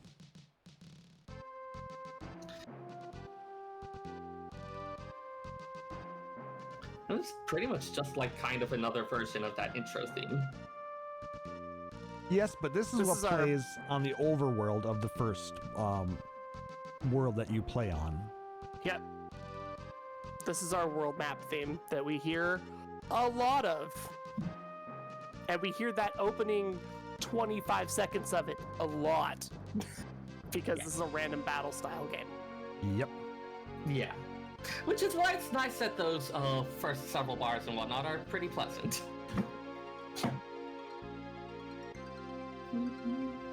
It is such a nice song. Now, when you're Go ahead. This one is called Four Hearts, referring to the 4 adventuring companions who actually end up getting together fairly early, and then it's the same party for most of the game with only one major change-up. As compared to something like Final Fantasy IV, where you're having characters changing in and out throughout the game. Yep. This is very much a game that's a story about these traveling companions and their adventures together. Very similar to Final Fantasy III in that aspect. Also similar in 3, they decided to go with the job-based system. So when you did need to have a new party member or a new style of battle, you could simply say, okay, Bartz, Lena, Galuf, whoever, put down the sword, pick up this staff. Put down the staff, hit them with your fists. Put down your fists, pick up this wizard's hat and cane. Bartz? Who's Bartz? I just know somebody named Butts. Butts. Oh yeah, also one of the amazing translation issues in this game. It was translated like garbage. Bartz is Butts, B-U-T-Z. And also Wyvern's got named Wyburn. Capital Y, space, capital B. It is really bad. So as you're fighting through this game, you get into some very sticky situations.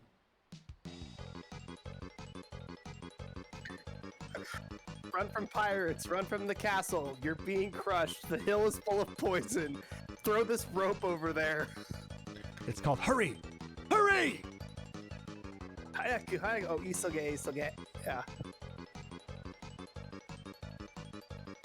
You can definitely feel that exploding castle. Yeah. You talking about Karnak? Yep. Yeah, lots of different panic situations. Yeah, your adventure doesn't go well, like almost at all. Like just a spoiler alert, like nothing goes right for you. At least it doesn't start with your entire party being destroyed by in battle. Yeah, FF2 opens very dark. What's up, guys? Welcome to the game. Y'all You're dead. dead. This is definitely a much more lighthearted take on things. This was also one of the games that didn't come to the US until the PlayStation 1 release, where it came as a double set with 5 and 6. Yep, that's how I was able to get it, but I still haven't played 5. It's also available on Steam, and I believe there's a DS port. And There's a DS port, there's an iOS port, there's a bunch of stuff for it. Pick your favorite. It's on PlayStation Store. It's on Nintendo. Yeah, you can get it anywhere. It was basically. one of the first ones for which there was a big translation patch that I remember. Yep. All right. Japanese version with translation patch and Game Boy Advance is the unofficial speed run version that we play. Yeah.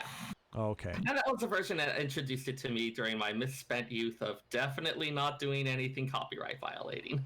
Never. And next song is very quiet. Fitting for who it's for. Absolutely. What is this song? This song is called Lena's Theme.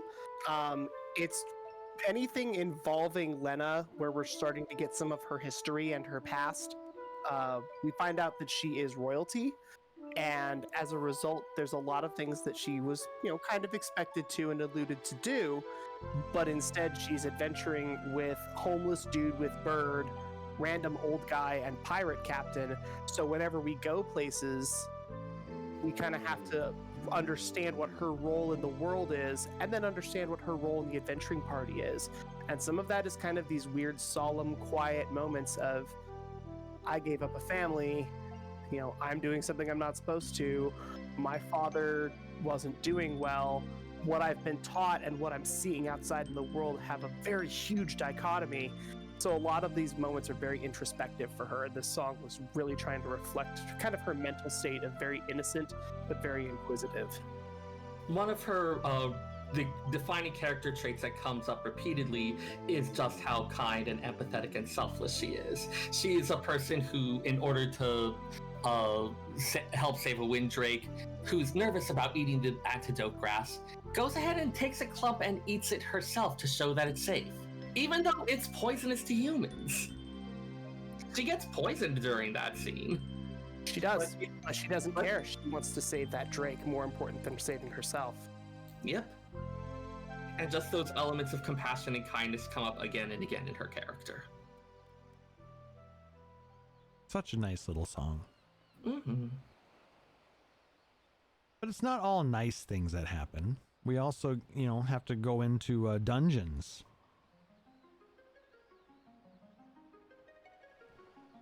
And fight spoopy things. A lot of spoopy things. And some of the dungeons are just the way they're designed, because it's a 2D environment. They kind of had to play with some optical illusions for hiding doors and entryways and climbing spaces and places where your character can move to.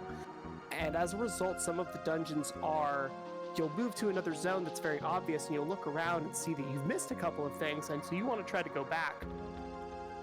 But you get this, you hear in the background of this, those back notes that are rising and falling and rising and falling.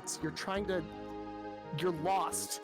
You're lost in the song, you're lost in a dungeon, and you walk out of the dungeon. When you're done, you realize this dungeon is 4 rooms, and I was in here for an hour. Yeah, It's like amazingly fun. It's less a feel of danger and threat, and more of that, as I said, that loss, that kind of wandering in the mists feel, that we're going through this weird unknown space with not necessarily able to get fully a handle on where we are. As you said earlier, we're going on an adventure. We're gonna see stuff.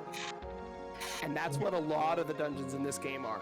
There's some fear, there's some trepidation. You definitely are gonna die a couple of times. But it's also, you're in a place of exploration where you're trying to learn and discover. There's a very ethereal feel to it that I'm a big fan of. Agreed.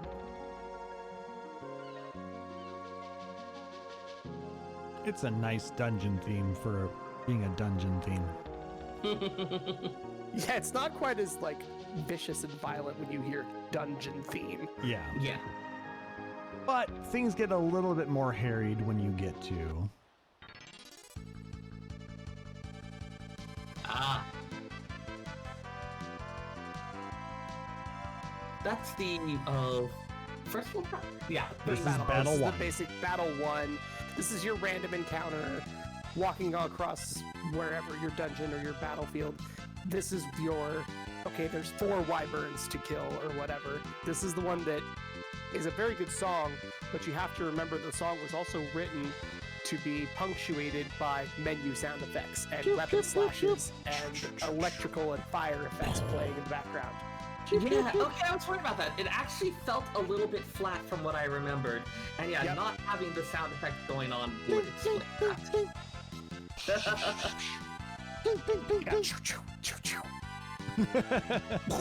Sorry, Like just all these little weird noises, and it's something that we notice with like re-releases of anime soundtracks and stuff. Like you listen to an opening and you're like, why does this sound weird? Oh right, because they don't play verse 2. Oh right, because there's robot firing sound effects during the chorus or whatever. We have the same thing here where our battle themes are always punctuated by swords and explosions. It's kind of sorry. It's interesting to think Perfect. about making a tune that's meant to have those things punctuate where you don't know quite where they'll happen in it. So it needs to be a tune that has some amount of flexibility to have these things at different moments. Yep. And I then can't write music that good. no, I don't think anybody is as talented as Uematsu.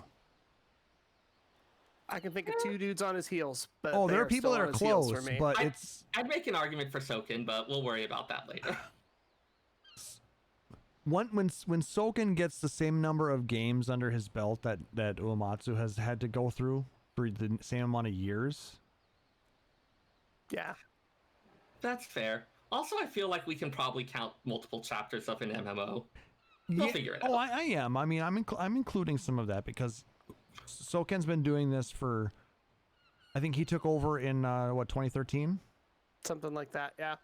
So I'm also counting Mitsuda as well as somebody that's on his heels big time. yeah. Mm. And then All right, when more you're songs. when you're done with that battle,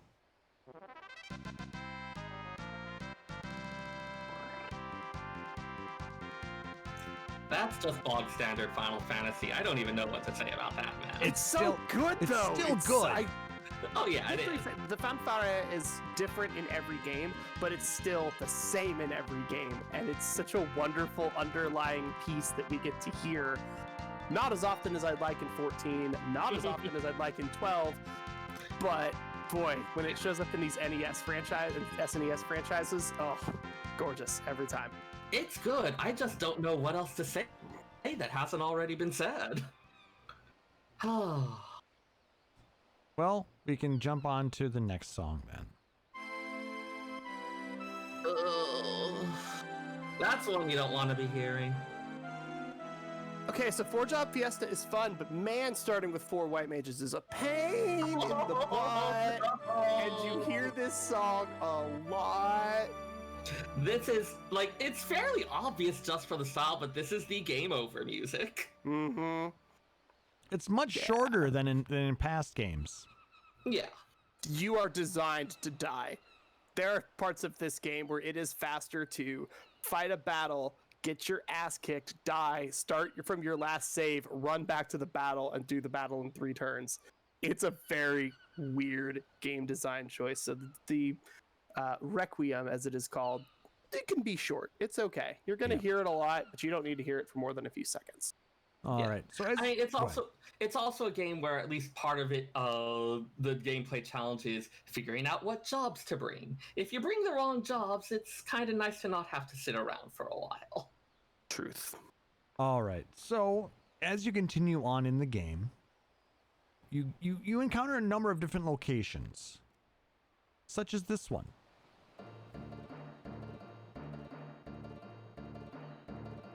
Oh man, this one is practically Ferris's theme. It shows up in a couple cutscenes with her. There's a good reason for that, because Ferris is the pirate captain, and this song is called Pirates Ahoy! You first hear it when you reach the pirate base and you're trying to steal a boat. Stealing a boat from pirates. Great idea, people. Yeah, seems like a great plan. There's also a version of this that plays in World of Final Fantasy when you meet Ferris in the pirate graveyard. there's a bunch of crushed boats that you end up having to steal one of those as well. But this is, yeah, it's basically Ferris's theme. Ferris is the leader of the pirates that eventually leaves her squad to join you because she feels called to do something more. 'Cause story. Because plot. We're having an adventure. Don't worry about the details. Also, she has purple hair. She's fine. It's a fun little song. Yeah.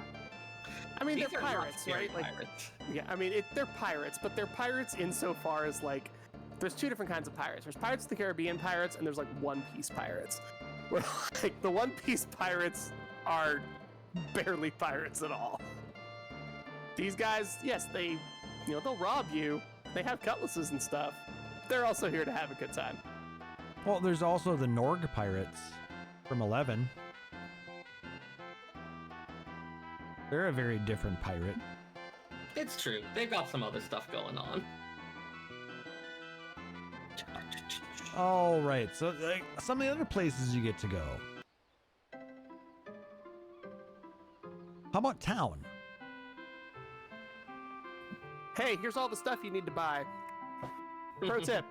There's not a lot of stuff in this game you actually need to buy. Yeah. Armor and weapons are almost completely useless in this game. So, like, you actually don't need to buy almost anything. Town is more or less for story triggers and item usage. So basically, speedrunners don't get to hear this very much. No, we hear it for, like, let's see, how long is it? The actual town theme on the soundtrack is 2 minutes and 19 seconds. I think we might actually hear it for about 4 minutes in, like, a 20-hour game run. It's nuts. Yeah, it does feel more like a kind of a break from the story beats than anything else. It's a chance to check your inventory, sell a bunch of crap you're not going to use anymore, Digest what just happened. save, heal, ends, all that good stuff. Yeah. But then it's out to adventure. Speaking of saving and healing, yeah, you hear that one a lot. The Japanese title is Oyasumi Nasai, good night. So it's when you're resting at an inn. yep, no, it's very simple, but I like it, so we're gonna play it again.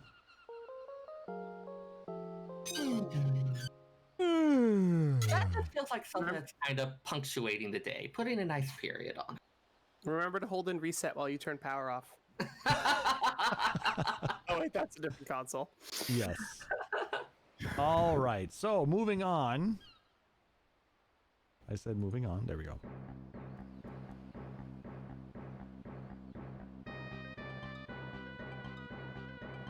That heavy thumping bass is not an element I expected for this kind of tune.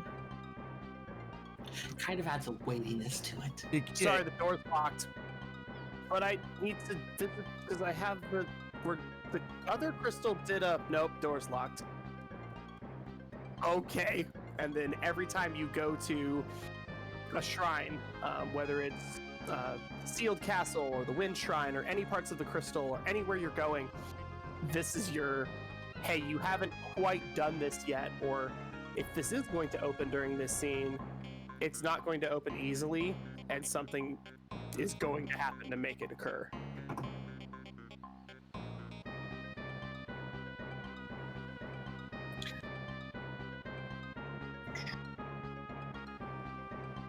And then next,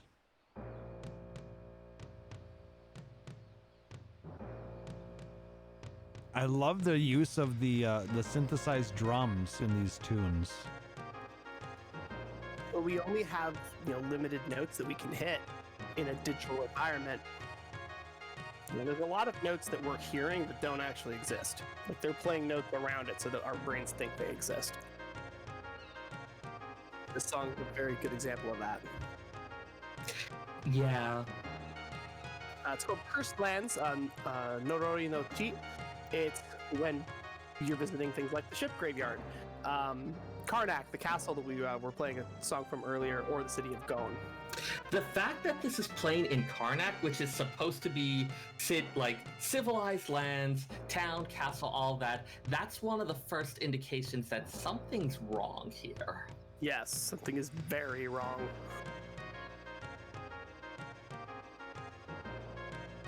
When they're your ally and their theme song is Cursed Lands, you know something's wrong.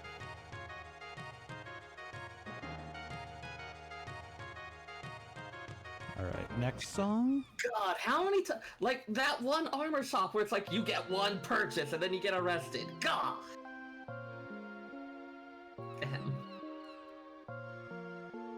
So this is a song titled Deception.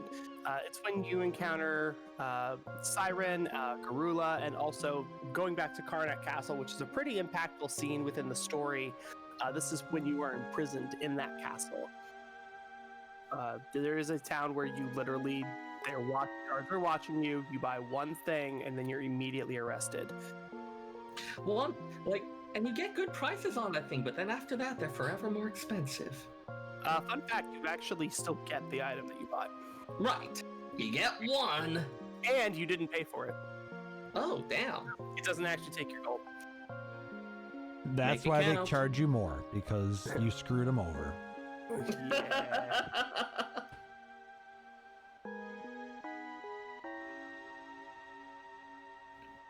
All right, next song.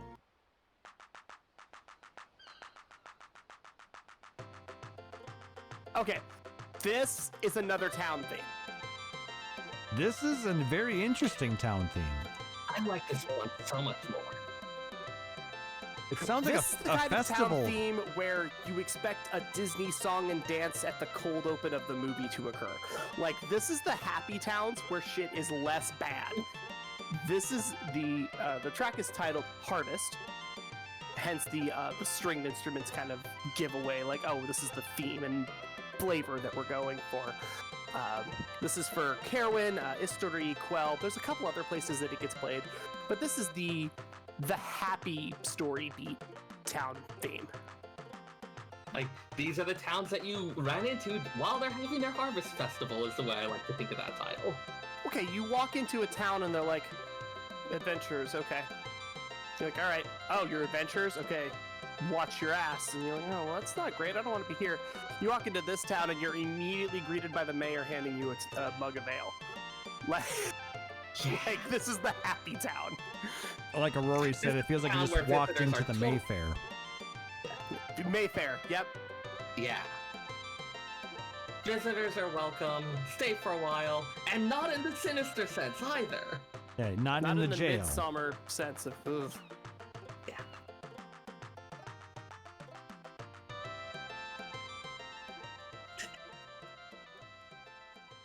Just a happy little tune. Humming this tune got me through more than a few bookstore shifts. I believe it. What about this tune?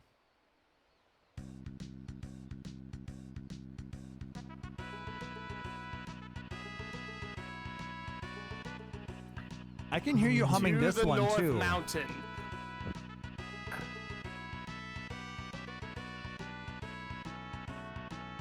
This is another one of those bits where the map is very small. It's only 7 or 8 screens, but they're all very long horizontally, so you don't see them all when you first walk in.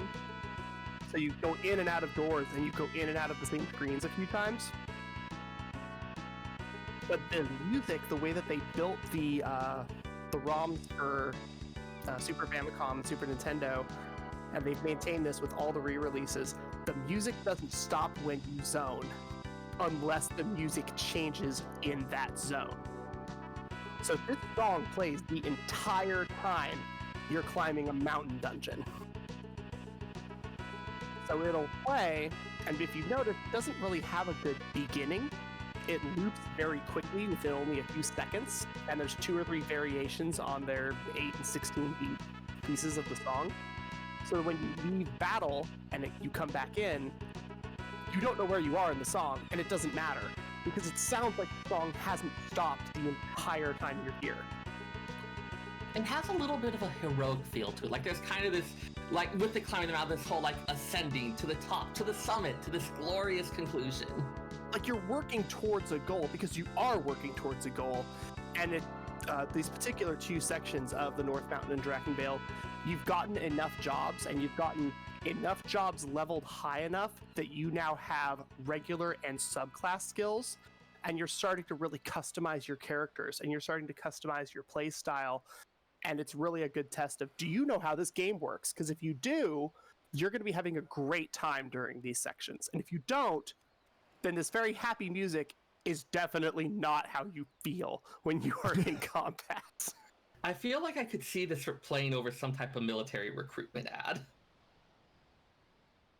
Possibly?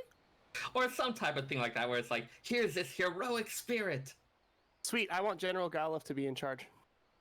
I'm down with that. Sweet. Otherwise, you're going to be having a lot of these. Why did the B-plot bad guy get a theme? I mean, I'm not mad about it. He actually has an even better theme on disc 2 of the soundtrack, but this particular one is, especially when you don't really know who your antagonist is for a large chunk of this game, you don't really know what bad thing is happening, so everyone that's opposing you is very antagonistic. And they could be a final boss, they could be a general, they could just be a really annoying dude in this area. You don't know. So everything is kind of a close call, which is the title of this particular track. And it is those tight situations whenever there is somebody antagonistic present in the story. Yeah, this isn't a game about defeating a great evil. I mean, it sort of is, but not really. Like, the big boss and all the overarching stuff, kind of incidental to we're gonna have an adventure. The fact that you find the adventure comes in a very strange way. 5 is written gorgeously, by the way. I cannot praise it enough. Though generally, after you hear the close call theme, you will hear this song next.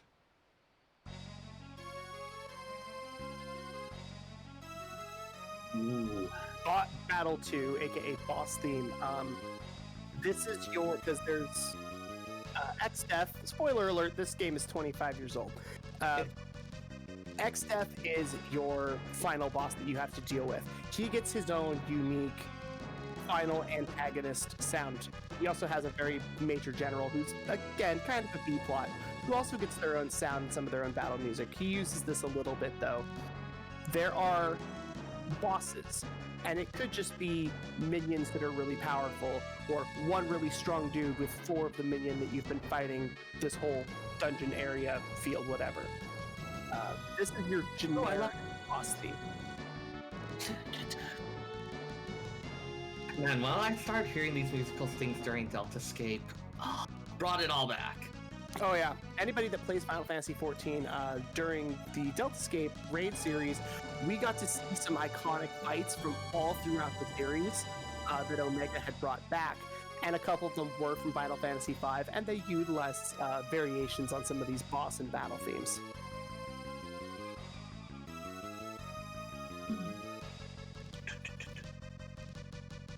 Desperately searching through the menus, hoping Yeah, this is the desperately searching through the menu section of, shit, I knew I had a dirk that I could throw with my ninja, but I don't know where it is. Oh, fuck, I sold it. I guess I have high potions. I hope Lena doesn't die. She's my white mage. Where are my cure spells? Why did I change it to monk? Oh, God. I changed into Monk Paladin. Get ready to wreck face. Let's have a good time. Well, not every part of this game is super tense, though. You get some nice themes like this coming. Yes. This is the Spreading Grand Wings. You get to ride a Windrake in a couple of scenes, actually. And this is one of those moments. The first one was on top of that mountain that we mentioned earlier, the North Mountain. This is one of those moments where you've had to fight up a dungeon, you had to fight a mini-boss, you had to solve a puzzle. You got to see a very big storyline piece where we got to hear Lena's theme as well and reflect on those themes of empathy that Seyrr was talking about. And now you get to be on a Windrake in a world that doesn't have wind and the water has stopped moving, and you get to be airborne looking down at things. You get this soundtrack punctuating all of the things that you're reading, all of the dialogue that you get to have. This is the chill section where you know that things aren't right yet, but you can breathe for a moment. It feels full of potential. Potential is a very good word for it.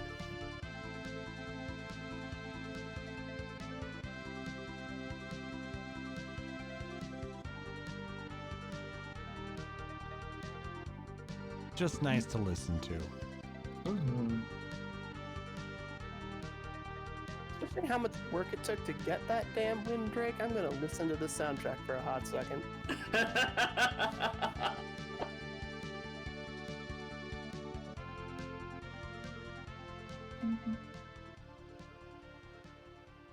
Figure we could listen to the whole of that one. It's a good one. All right, and then our next theme.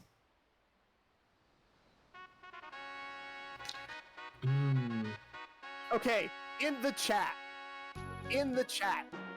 throw a guess. Don't be a dick if you know, but throw a guess to what you think this song is, or like where it's from, or what it's called. Give me some kind of a guess to that.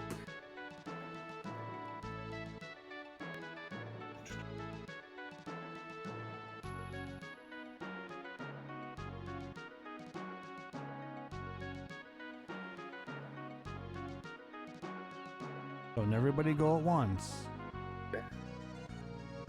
Okay, chat's asleep. Anyway, They're enjoying the music. which is fair, but you come in, you walk in the door, sounds like a journey, guest on a ship. Okay, so when you walk in the door, you get all of these trumpets. And for me, when I see the trumpets in my head, I see them kind of crossed and playing as like you're walking forward. This track is called Royal Palace, and it's played in all of the castles. Most of the castles you go to, you're seeking an audience with a king or a lord or whatever. So when you're walking in, you're getting that royal promenade. Fanfare. Yeah, it's a fanfare, but fanfare is another thing in Final Fantasy. Right. If that word wasn't already doing a lot of work for us. Exactly. But if you've watched the 1954 Disney film of Sleeping Beauty, when we first get introduced to the king and queen, when we first get introduced to Aurora as a baby, we see all of the trumpets and brass playing an entry song as everyone's walking in the room. Yeah, heraldic announcement. Exactly that moment. So it's a very royal piece. Royal purple and brass just kind of go with it. Royal purple, royal brass music. Which for travelers stained with the road of the dust and the like, it's like, here's a little bit of a switch to this super fancy thing. It's a fun contrast. All right, moving on.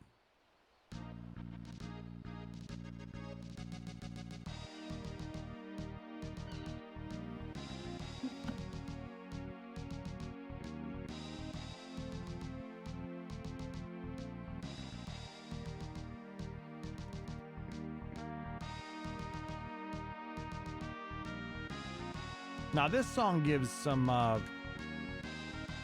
traveling, some, you're on, like you're on a ship. Yup. This is a good moment. It's the fire-powered ship. The track is fired ship. It's Karyokusen. The kanji for the actual title actually uses the kanji for fire. The world has sort of stopped. The elements have stopped working in this world, which is part of why you're on this adventure. When you first discover there's a ship that's sailing with no sail, it's because you discover there's a beast under the water that is pulling the ship along. So there's no wind, but the ship can sail. There's no water movement, but we still found a way around it. This fire ship is our method of having mobility while still not having access to all of the elements or what this world is supposed to be doing. It's effectively a steam-powered ship, which, for the level of technological development we see here, is a remarkable thing. Mm-hmm. Yes. Final Fantasy is one of those weird franchises where you have to ask, well, what's the setting? And I just be like, look, dude, we had a mega corporation with supercars in the lobby, and we use magic. Like, I don't know what to tell you. Like, we have steam-powered ships and swords and guns. Like, I don't know what to tell you. The theme is It whatever. defies your attempts at classification. Yeah, we do whatever we want. Exactly. All right, next song.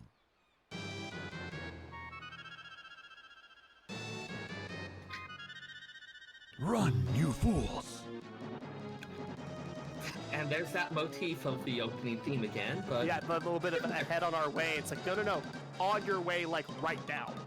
The Walls Tower is being destroyed. The Ronka ruins are being destroyed, and you're still inside them. You should probably not be there.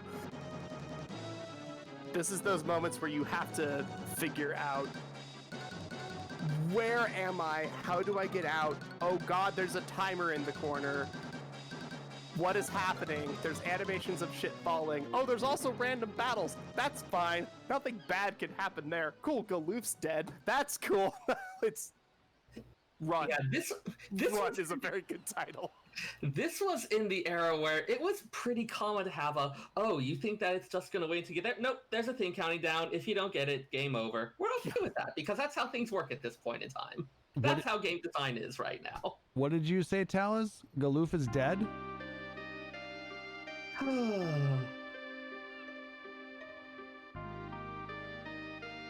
I won't give away this scene, but this is hands down one of my favorite scenes in all of Final Fantasy. Galoof doesn't make it to the end of the story, unfortunately, but he is an incredibly powerful and an incredibly important character, not just in this game, but in the Final Fantasy franchise as a whole. When he shows up when songs like this show up in Theater Rhythm, the background images selected are very reminiscent of memories that you have with Galoof. There are cards in FFTCG that feature him, his abilities, his artwork, the facial expressions that that they've picked for his particular cards. They're all very much respectful to the arc of story that he tells, that he is part of within this game. We also play the Sorrows of Parting track when we lose Sildra. Sildra was the beast that was dragging Ferris's pirate ship through the world when we first met her. And this track is very much designed to show this is what happens when we part with someone that we love. There we are. Sorry about that. Sorry, I got disconnected for a moment for that. Oh. I'm glad that you are back. This is also the music that plays at the parting with Sildra. Yep, just covered that bit. Okay, cool. Yeah, we definitely lose a couple very important people. It's a lot like 2 in that we lose a lot of named characters for very good story, and 4 as well. We lose people for very good story purposes, not just for the sake of shock. Yeah. No, we For the lost most you in part, game the too. main party remains the same, though. You just disappeared in game now too, Seyrr. Yep, I'm reconnecting. Okay. Okay. Hopefully, your minion comes back in the right spot.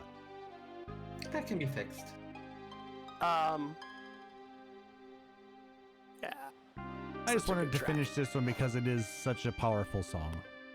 It is a very powerful song, and it's played, I believe it's only played the two times. No, it's played one more time, but that's a whole other thing.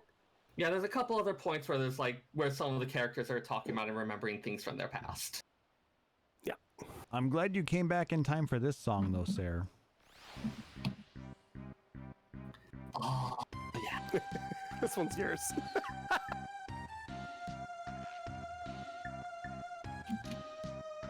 That's the Library of the Ancients.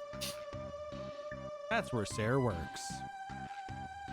I like to think ours is pretty modern. We just got it a new kids' play space, though it's going to be ages before the kids get to use it. As soon as libraries Anyways. become relevant again, they'll be ancient. Oh.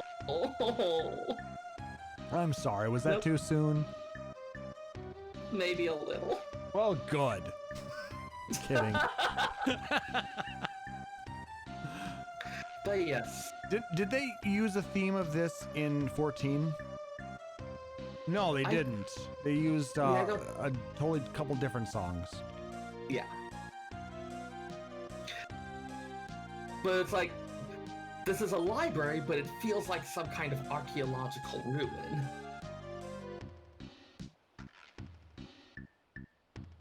I love the random percussion we're getting. Like, no joke, this feels like the type of thing that I would hear exploring a tomb or something like that. So you think you're Lara Croft or something now? I refuse to comment on the scurrilous accusations that... Yes. Yes. All right. Since Seyrr likes to do a lot of this...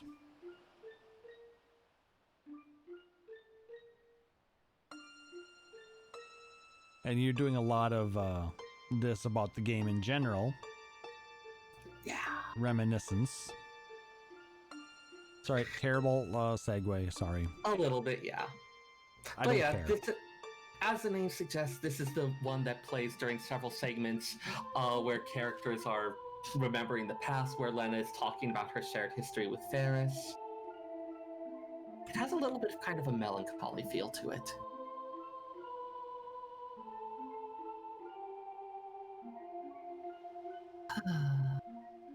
But there's also a little bit of like kind of like I like that there's like kind of walking down the halls of memory, like as if it's some type of like gallery or museum. But there's like a little bit of a sad feel to it.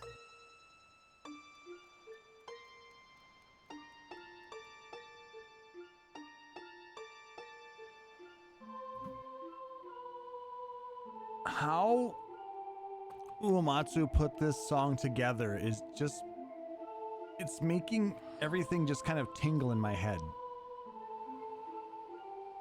It's hard to explain it, but the way he's put together the high piano notes, you know, almost they're very I can't even explain it well. But it's just, it really gets something going in my head. Yeah. It's a very emotional style of music. Yeah. And it hits that very well. Mm-hmm. It's so well that I can't explain it. Yeah. Perfect. Like sometimes music just like hits you on a primal level. It speaks to stuff better than words can sometimes. Yeah, and actually, you know, that was a sign that we had down where I would practice piano. Where words fail, music speaks. Yeah. Agreed. All right, so what is it saying next? Ooh. This is another one that we got in Ruins, but only certain types. It's part of the Ronka ruins. It's part of the catapults. Yeah. The notes say it's part of the catapult, but I'm trying to remember. Like, was this in there? I don't remember. I think it was like the bits where like we're digging up the airship. Oh, okay. Yeah. There's certain sections that, unfortunately, in 4-Job Fiesta, you just kind of zip through. This is unfortunately one of them. Musica Machina is the name of this particular track.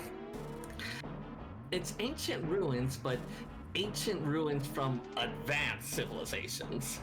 There's that whole weird, like, conspiracy theorist where, like, humankind was, like, way super advanced and then everything went to crap and now we're like the second generation of humans that is rebuilding the world kind of thing. Final Fantasy takes that and goes nuts with it, and they also kind of go Star Wars with it, where they're just like, a long time ago, we had spaceships that traveled at light speed. Wait, what? That doesn't make any sense. Here it's like, hey, a long time ago, we have these cool ruins, and we have an airship, but last week we had a steam-powered fire boat, and it was literally the coolest thing on the planet.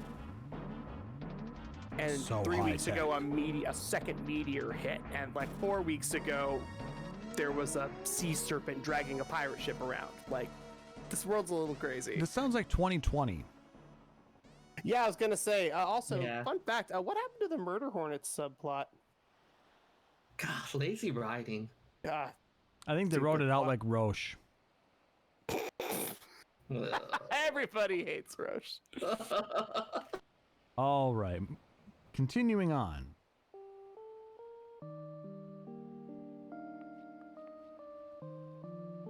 Oh, and there's that leitmotif again.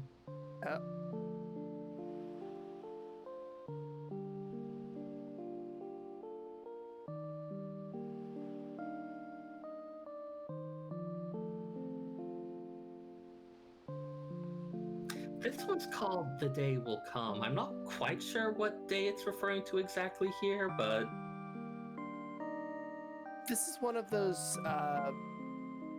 This plays. The notes have it as when Galoof reunites with Kryl. 14 players. Yes, that Kryl. She comes from here. This is why Seyrr and I lost our collective shit when Kryl showed up and was hanging out with Matoya. That's just fanboy writing material right there. it was inevitable that she was going to be involved with Eureka once you started seeing the names of the various places on the map. Oh, for sure. But yeah, Kryl and Galoof are related. Kryl is the granddaughter. The cat ears on her attire in FF5 are very quickly alluded to by a couple of side characters that you have to go find and get their dialogue. There's actually a pseudo hand wavy explanation from, I think it's one of the brooms or something, that explains why she has them in 14 as well. But there's a reason why her specific attire has those cat ears on it, and it is a legacy thing based on 5. Yeah. But Galoof very much cares about his family and his granddaughter. A very touching little tune. It's a good song. You know what else is a good song?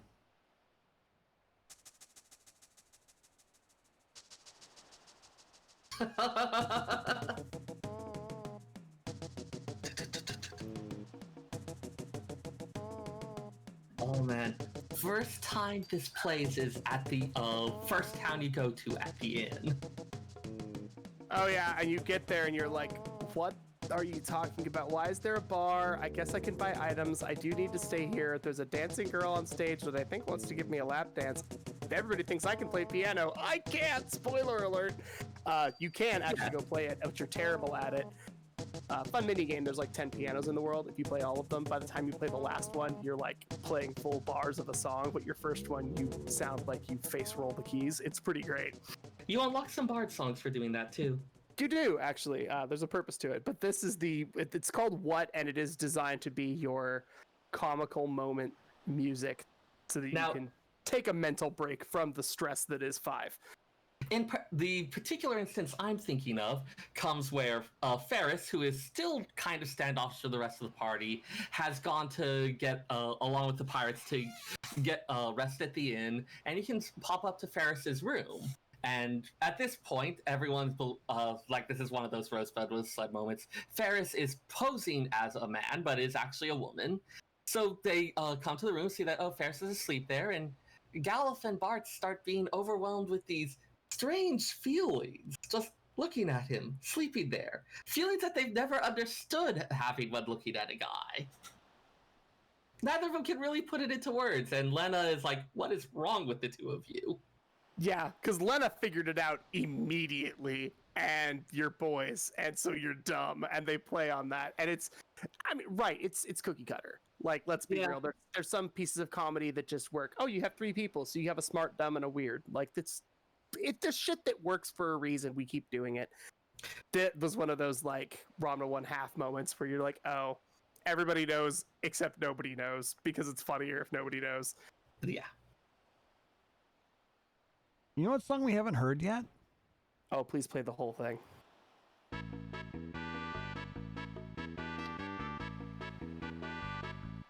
Hey! I was gonna say I can't throw the hook because I don't know where it's playing because mine's delayed. Fair enough. Like, there have been lots of versions of the Chocobo music, but this is one that has gotten a lot of play. I don't know what it is about this one. Yeah, Mambo to Chocobo definitely sticks. Rock to Chocobo didn't stick as well. There's some that are just like Chocobo theme, and it's just very basic. And it's just, they're not as interesting. Mambo to Chocobo, however, was one of the early ones that was just hammered in as, it's a version of the Chocobo theme, and it's a very good version. Well, I like them all. I don't care what you say. They're all good. They're all good, but like some of them just land and stick in a way that others don't. This is when the party rides the Black Chocobo. The Black Chocobo, for those who know their Chocobo lore, Black Chocobos the ones can fly. So this is your first time being able to fly around. Well, technically the Windrake. I forget what different. I think there's different places that they can land in. Yes, the Black Chocobo can only land in forests. And I think Windrake does not like landing. Can only land on land. Which, of course, means that there's different areas that are accessible with them. Correct. It's like we block things off without blocking off the map. All right.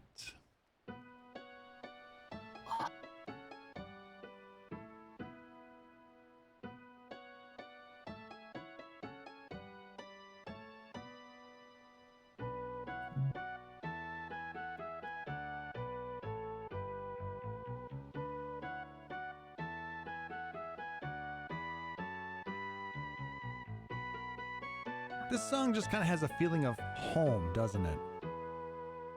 It is Bartz's unofficial theme. It gets played when he's his first introduction in the cutscenes in Dissidia. It is called Home Sweet Home. There is a vocal version off of the original Square Enix N Generation soundtrack that includes lyrics for this particular song as well. Like, it's called Home Sweet Home, but it's clear that this is not a joyful homecoming. No.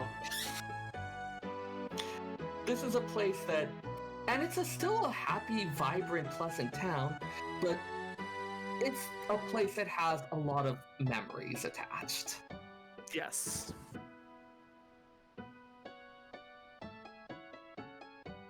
And like we said, because the music is being played off of Klauss's computer and we're all on Discord, so we have just a small amount of delay, which is why our very first iteration of music, Seyrr and I were trying to sing along and it sounded like utter trash, which is why we don't do that anymore. It's a hard habit to break, damn it. It's almost impossible. You're doing great, by the way. It's my dude. I have to mute my mic sometimes. So I'm just going to read the lyrics because, oh God, can I not line them up to the song? So far away from my home sweet home, day by day from land to land I roam. Though told by the wind which way to go, oh how I long for my home sweet home, is the first stanza of the song. Fragrant blossoms blooming far away, do my folks see them as I did long ago? Are they still joyful? Are they still young at heart? Will I see them again as I did that day? How far I've come from my childhood home, there will come a time when my troubles are gone, and when I shall not be all alone. Till then, I dream of my home, sweet home. Like, that practically wants to be a poem. It's very poetic, and bear in mind, when you're in elementary school and they start teaching you basic poetry, and they teach you how to write, like, we're going to write a Japanese style of poem, and you're like, cool, and you write it, and it doesn't work in English, and you can't figure out why 5 syllables doesn't work. That's because English is weird, and haikus are designed to be written in Japanese.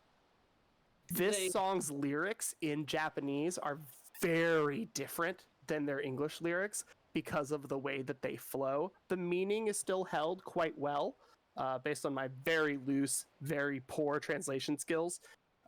It's reasonably close, but it definitely flows a little bit better in Japanese than it does in English, just because that's where the songwriter's from. Mm-hmm. There's a very different information density in Japanese. God, yes.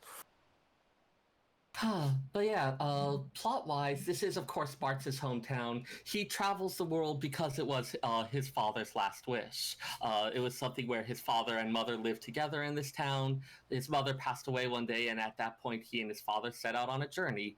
You get the idea that it's something that was spawned by his father's grief and the desire to wander, which gets some further elaboration and explanation later in the game.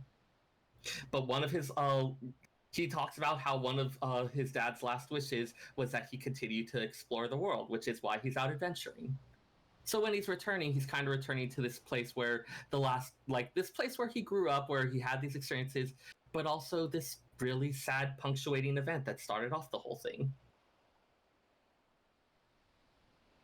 Further made a little sad by... Oh God, it hurts.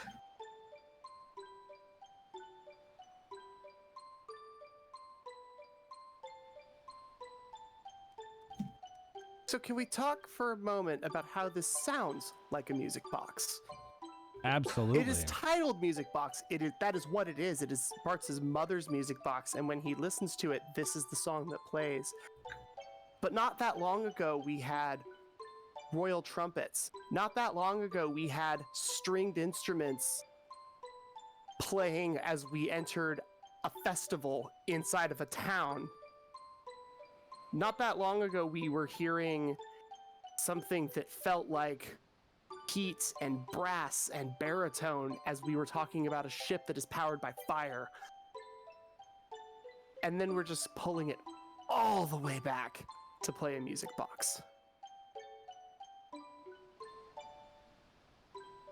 And the bit that we don't get to hear here, the one that's is just going through my head as I listen to it now. In the game, Bart finds this music box, and he starts it playing, and we hear this tune as we start seeing flashbacks of his childhood memories. And there comes a point where,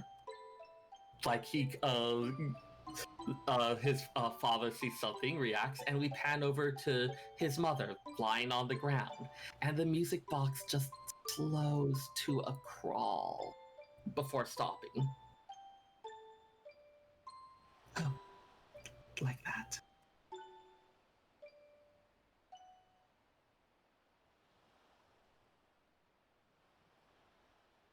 Love that ending where you know there's another note and it doesn't fucking play. It's so good. God, it still hurts! It's so good. It's designed so well. It's been over a decade and it still hurts. Oh, it's crazy. And when if you've ever seen those old style Scandinavian music boxes, when you wind them up, they play fine. They play a little fast for the first little bit, and then they get to where they're supposed to be as the coil is at the right tightness, and then eventually it starts to slow that down, and that means it doesn't pull the pin as hard, which means the note is quieter, and then it just... there is a deep so sadness in a music box that stops that I had never really appreciated. Hi, we like music here at Phoenix Town Radio. In case you couldn't tell. A lot. All right. Oh, so good. This Next sadness is song. so good. Next song. All right, let's punch it up a bit. It brings the spirits back up. It brings everything up. We're in an airship. It's great. There's propellers. There's wind crystals. Sid showed up. It's a good time. Shit's not as broken. Maybe. We're not sure. Kryle's with us. That's cool. There's cat ears. Also, we got teleported. There's a meteor. A tree's pissed off. Today sucks, but it's fine because I am a samurai white mage and y'all can't stop me. A bunch of stuff happened. It's so good. This game very much touches the utter nonsense pool just the right amount. Yeah, it doesn't take itself too seriously. God, no. Fun combo. Monk, Paladin. You're welcome.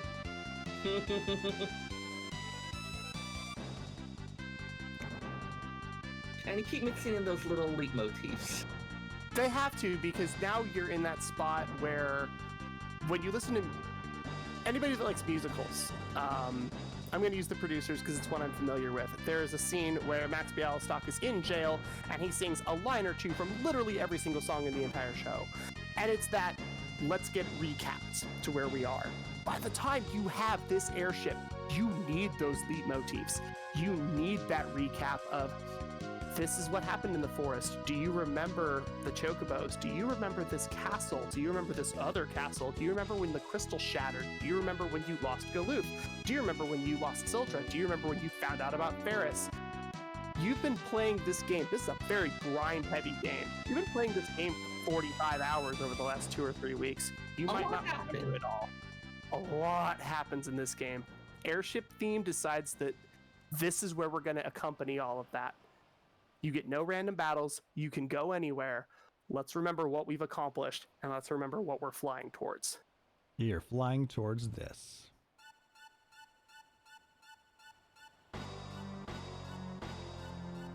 God, those starting violins. I mean, synthesized violins, but...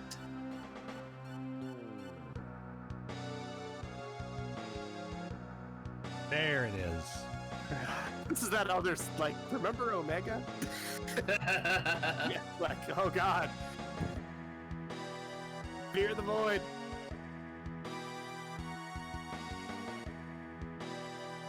As villains go, X-Death is kind of wacky, just in terms of like, it's a tree. What? Yeah. Yeah, for those who don't know, like, X-Death was a bunch of spirits were sealed up in a sacred tree, and the agglomeration became so great that it took on sentience and became a warlock. Again, it touches the utter bullshit just the right amount. Okay. There we go.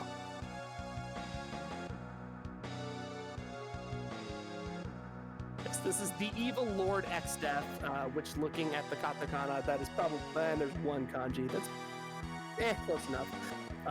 X-Desu.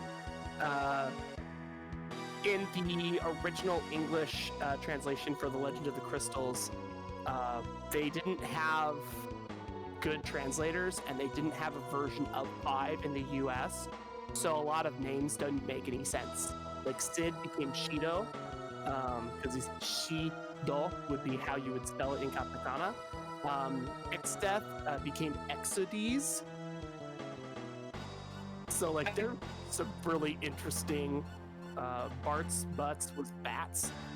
There's a couple weird things in there, but I've seen X-Death as a or Exodus as a thing for him that I generally like. I've liked Exodus. Exodus actually fits pretty well.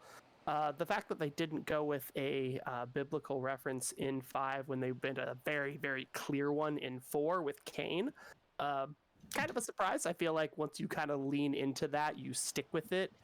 Looking at you, Rockman series. But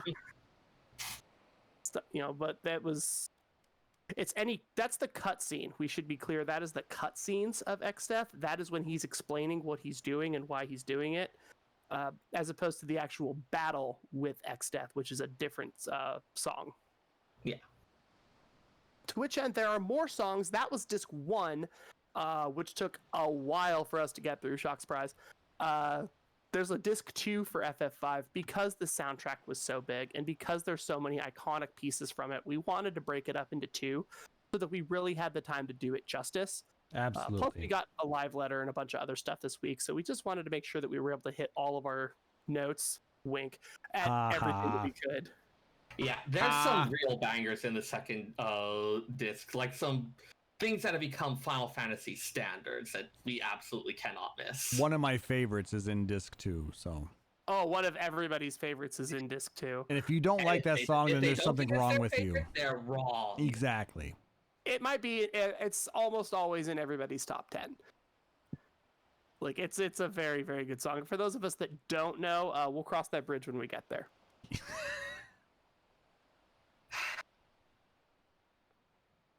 Okay, that deserves this. You are technically correct. The best kind of correct. Like I Tune hate in 2 weeks from now to find out what that pun was about. that was good, and I hate you. I didn't save that up either. It literally just showed up in my brain right now. I'm very happy. The really good ones just kind of come together. They do. They do. All right. All right. All right. It's pushing it. So, It's late, my dudes. do you want to call it, or do you want to go over your lovely prep station? So I do have a prep station that we had 2 weeks ago.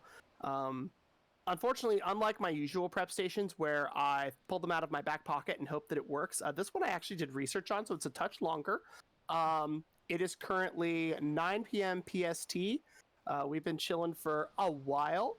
I'm thinking maybe we skip it this time and we touch base on it next time. Well, next time is going to be about the same, so it's going to get pushed back probably a I was month. about to suggest, given that we also have we were thinking of also covering some of my stuff next time. Maybe we should do Final Fantasy V 2 shows from now. We can work out the details. Hey, let's do this off air, and for now, let's call it a night, and let's thank all of our awesome people that have been hanging out with us in chat and harassing us, like Aurori and Pyrocats. All Come right. on, I'm sure they like seeing how the sausage gets made. I mean, maybe? All right. So then, I don't know why people say that. Sausage making is fun. yes. So let's go ahead and call it then. That'll do it for this episode. If you liked what you heard, make sure to like, subscribe, or follow us out on Apple Podcasts, Google Podcasts, Spotify, or whatever your preferred podcatcher is. And if possible, leave us a rating and review. It helps other people find our show, lets us know what you think, and helps us to grow in the community. If you really dig this show, you can consider subscribing here at twitch.tv/PhoenixDownRadio, where you'll get access to a bunch of awesome subscriber badges and emotes. Or you could be like our wonderful benevolent overlord, Aurori Fenrir, and support us out at patreon.com/PhoenixDownRadio. Oh god, is Aurori our overlord now? Do I have to murder anyone? She's our benevolent overlord. Oh, so I'm only murdering bad people. Okay. I mean, sure, why not? All proceeds from those go towards doing things like growing the show, covers hosting costs, allows us to do some fun giveaways and things like that, which we have a couple of milestones coming up very quickly. We are closely, or we're getting close to 1,000 followers here on Twitch. We are also getting very, very close to our 5-year anniversary. Oh god, has it been that long? It has. We are just over a month. We're about a month and a half away. Damn. But any kind of support, whether it's emails, likes, tweets, or retweets, follows, subs, or donations, they're always greatly appreciated. We really love interacting with you guys and the rest of the community. If you want to check out our backlog of podcasts, you can go to our website, phoenixdownradio.com. If you have any questions, want to suggest something we should talk about, or have a recommendation for a lore cast, or something for Taliz to talk about in a prep station, you can email us podcast@phoenixdownradio.com, or you can hit us up on Twitter at phxdnradio. And if you want to see any of our video or our video versions of our podcast, you can go out to youtube.com/phoenixdownradio. Shout outs. Since it's been a while for you, Seyrr, I'd like you to start. Sure. So I'd like to shout out to all of our listeners who have been saying how much they're looking forward to me coming back, who have wrote to me with well wishes and encouragement. Stuff is still kind of rough, but it's less rough because of people like you, and I really appreciate that. Also, shout out to my local sandwich shop, Ike's, who made a really good cheesesteak that really got me through most of today. Huzzah for cheesesteak. It's the little things sometimes. It is, honestly. Like, we talk about the big things. It's like, no, don't move mountains. Just make me a good cheesesteak. We'd be good. Yeah. But yeah, I missed you fuckers. You're great. I love you so much. Yay, you're back. Woo! Permanently? Or can we get rid of you for a while? I'm kidding. We're glad to have you back. I can take a vacation. That's a thing. Nope, we're glad to have you back. I take my vacations between podcasts, fucker. You did. That was actually super impressive. I am the only person to not miss an episode. I mean, there kind It's of true. can't be an episode if you miss it. That's true. And how can people I mean, get a there hold of could be, but it would be a hot mess. and how I'm can not sure we could even actually run it. Well, like, you- I don't have the software. but you do have access to Twitch. Well, oh my god. Okay, yeah, then we are back to the hot mess because I can't even imagine what that ends up looking like. You, me, jam session. What could go wrong? Nothing. Damn right. How can people Anyways. get a hold of you? Oh, so I don't do a whole lot of the social medias, but you can find me on Twitter at FF14 Seyrr. That's at FFXIV SEYRR. My posting is mostly random neat things that I cooked. It also was occasionally fun stuff I found at the library, but there's a bit less of that at the moment. Soon, we hope. Fair enough. I'm also generally keeping an eye on the Discord, so if you want to share lore questions, just generally talk about whatever, I tend to be paying attention to that most days. Yep. And if you're listening to us on the podcast, you can find us by going to phoenixdownradio.com/discord. That will take you to a link to our Discord page. Yeah. Taliz? Okay, so shout outs to Pyrocats for joining us and for kind of joining us when I told her we were going to be doing FF music a couple weeks ago. Now she's watching to support the show, and also she definitely likes music, so that's been a lot of fun. She actually likes music enough that she was very cool and handed me an ukulele. So Oh, God. now I get to relearn how to play ukulele. That's just a fun instrument to say. It's such a good time. This one is a lot of fun. It's a tiny little soprano. It's got nylon strings. It is exactly the type of ukulele that everybody should start on. It's also a good little instrument to honestly just have, noodle on it 15 minutes a day, and then spend about 10 minutes actively practicing. And within a couple of months, you'll be able to play a couple of things. So we're going to start calling you Tiny Taliz. It's just, yeah, it's been a good time. But I've discovered that I like ukulele more than I like ocarina. So Music's Yeah, I just have- good for Let's you. jam. let's 3, 2 3, 2, 1, let's jam. I don't know A sharp, or I totally would have done the fanfare with you. Sorry, you said. Oh my god. So Anyway, so shout outs to Pyrocats. Shout outs to, let's pick a random person in chat to say hi to, because that's always fun to do, mess with people. Pinion Bot, thank you for joining us. Nick Nar, thank you for joining us in the chat tonight. Appreciate you being in the Discord and stuff. I really like seeing you around, man.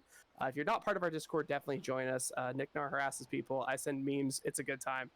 Nick Nar's been doing a bit of streaming lately too, haven't you, dude? yeah, It they is- have, and if you're a part of our Discord and you're also a streamer, you can share your streams in our stream time chat and let everybody else find out a little bit about you as well. Support your friends and the cool stuff they're doing. Exactly. That's what we try and do here. Yeah. And how can people find you? You can't. No. Oh, damn You can find me on Twitter at TalisMarvelous. I actually check Twitter like 3 times a week. So like I'm the type of person that will hammer the crap out of Twitter for a few hours and then forget it exists for 2 days. But you can DM me there. My DMs are open if you want to talk about food or lore or recipes or things like that. Definitely join us in Discord. I am there as well. You can find me on our Discord at Marvelous Tofu. There's a whole name shenaniganery that is happening. We'll deal with that later, though. Well, you can always change your nickname in the server. Yeah. That's a thing. Yeah. Yeah. I don't know. I'm in a lot of Discords. I don't know.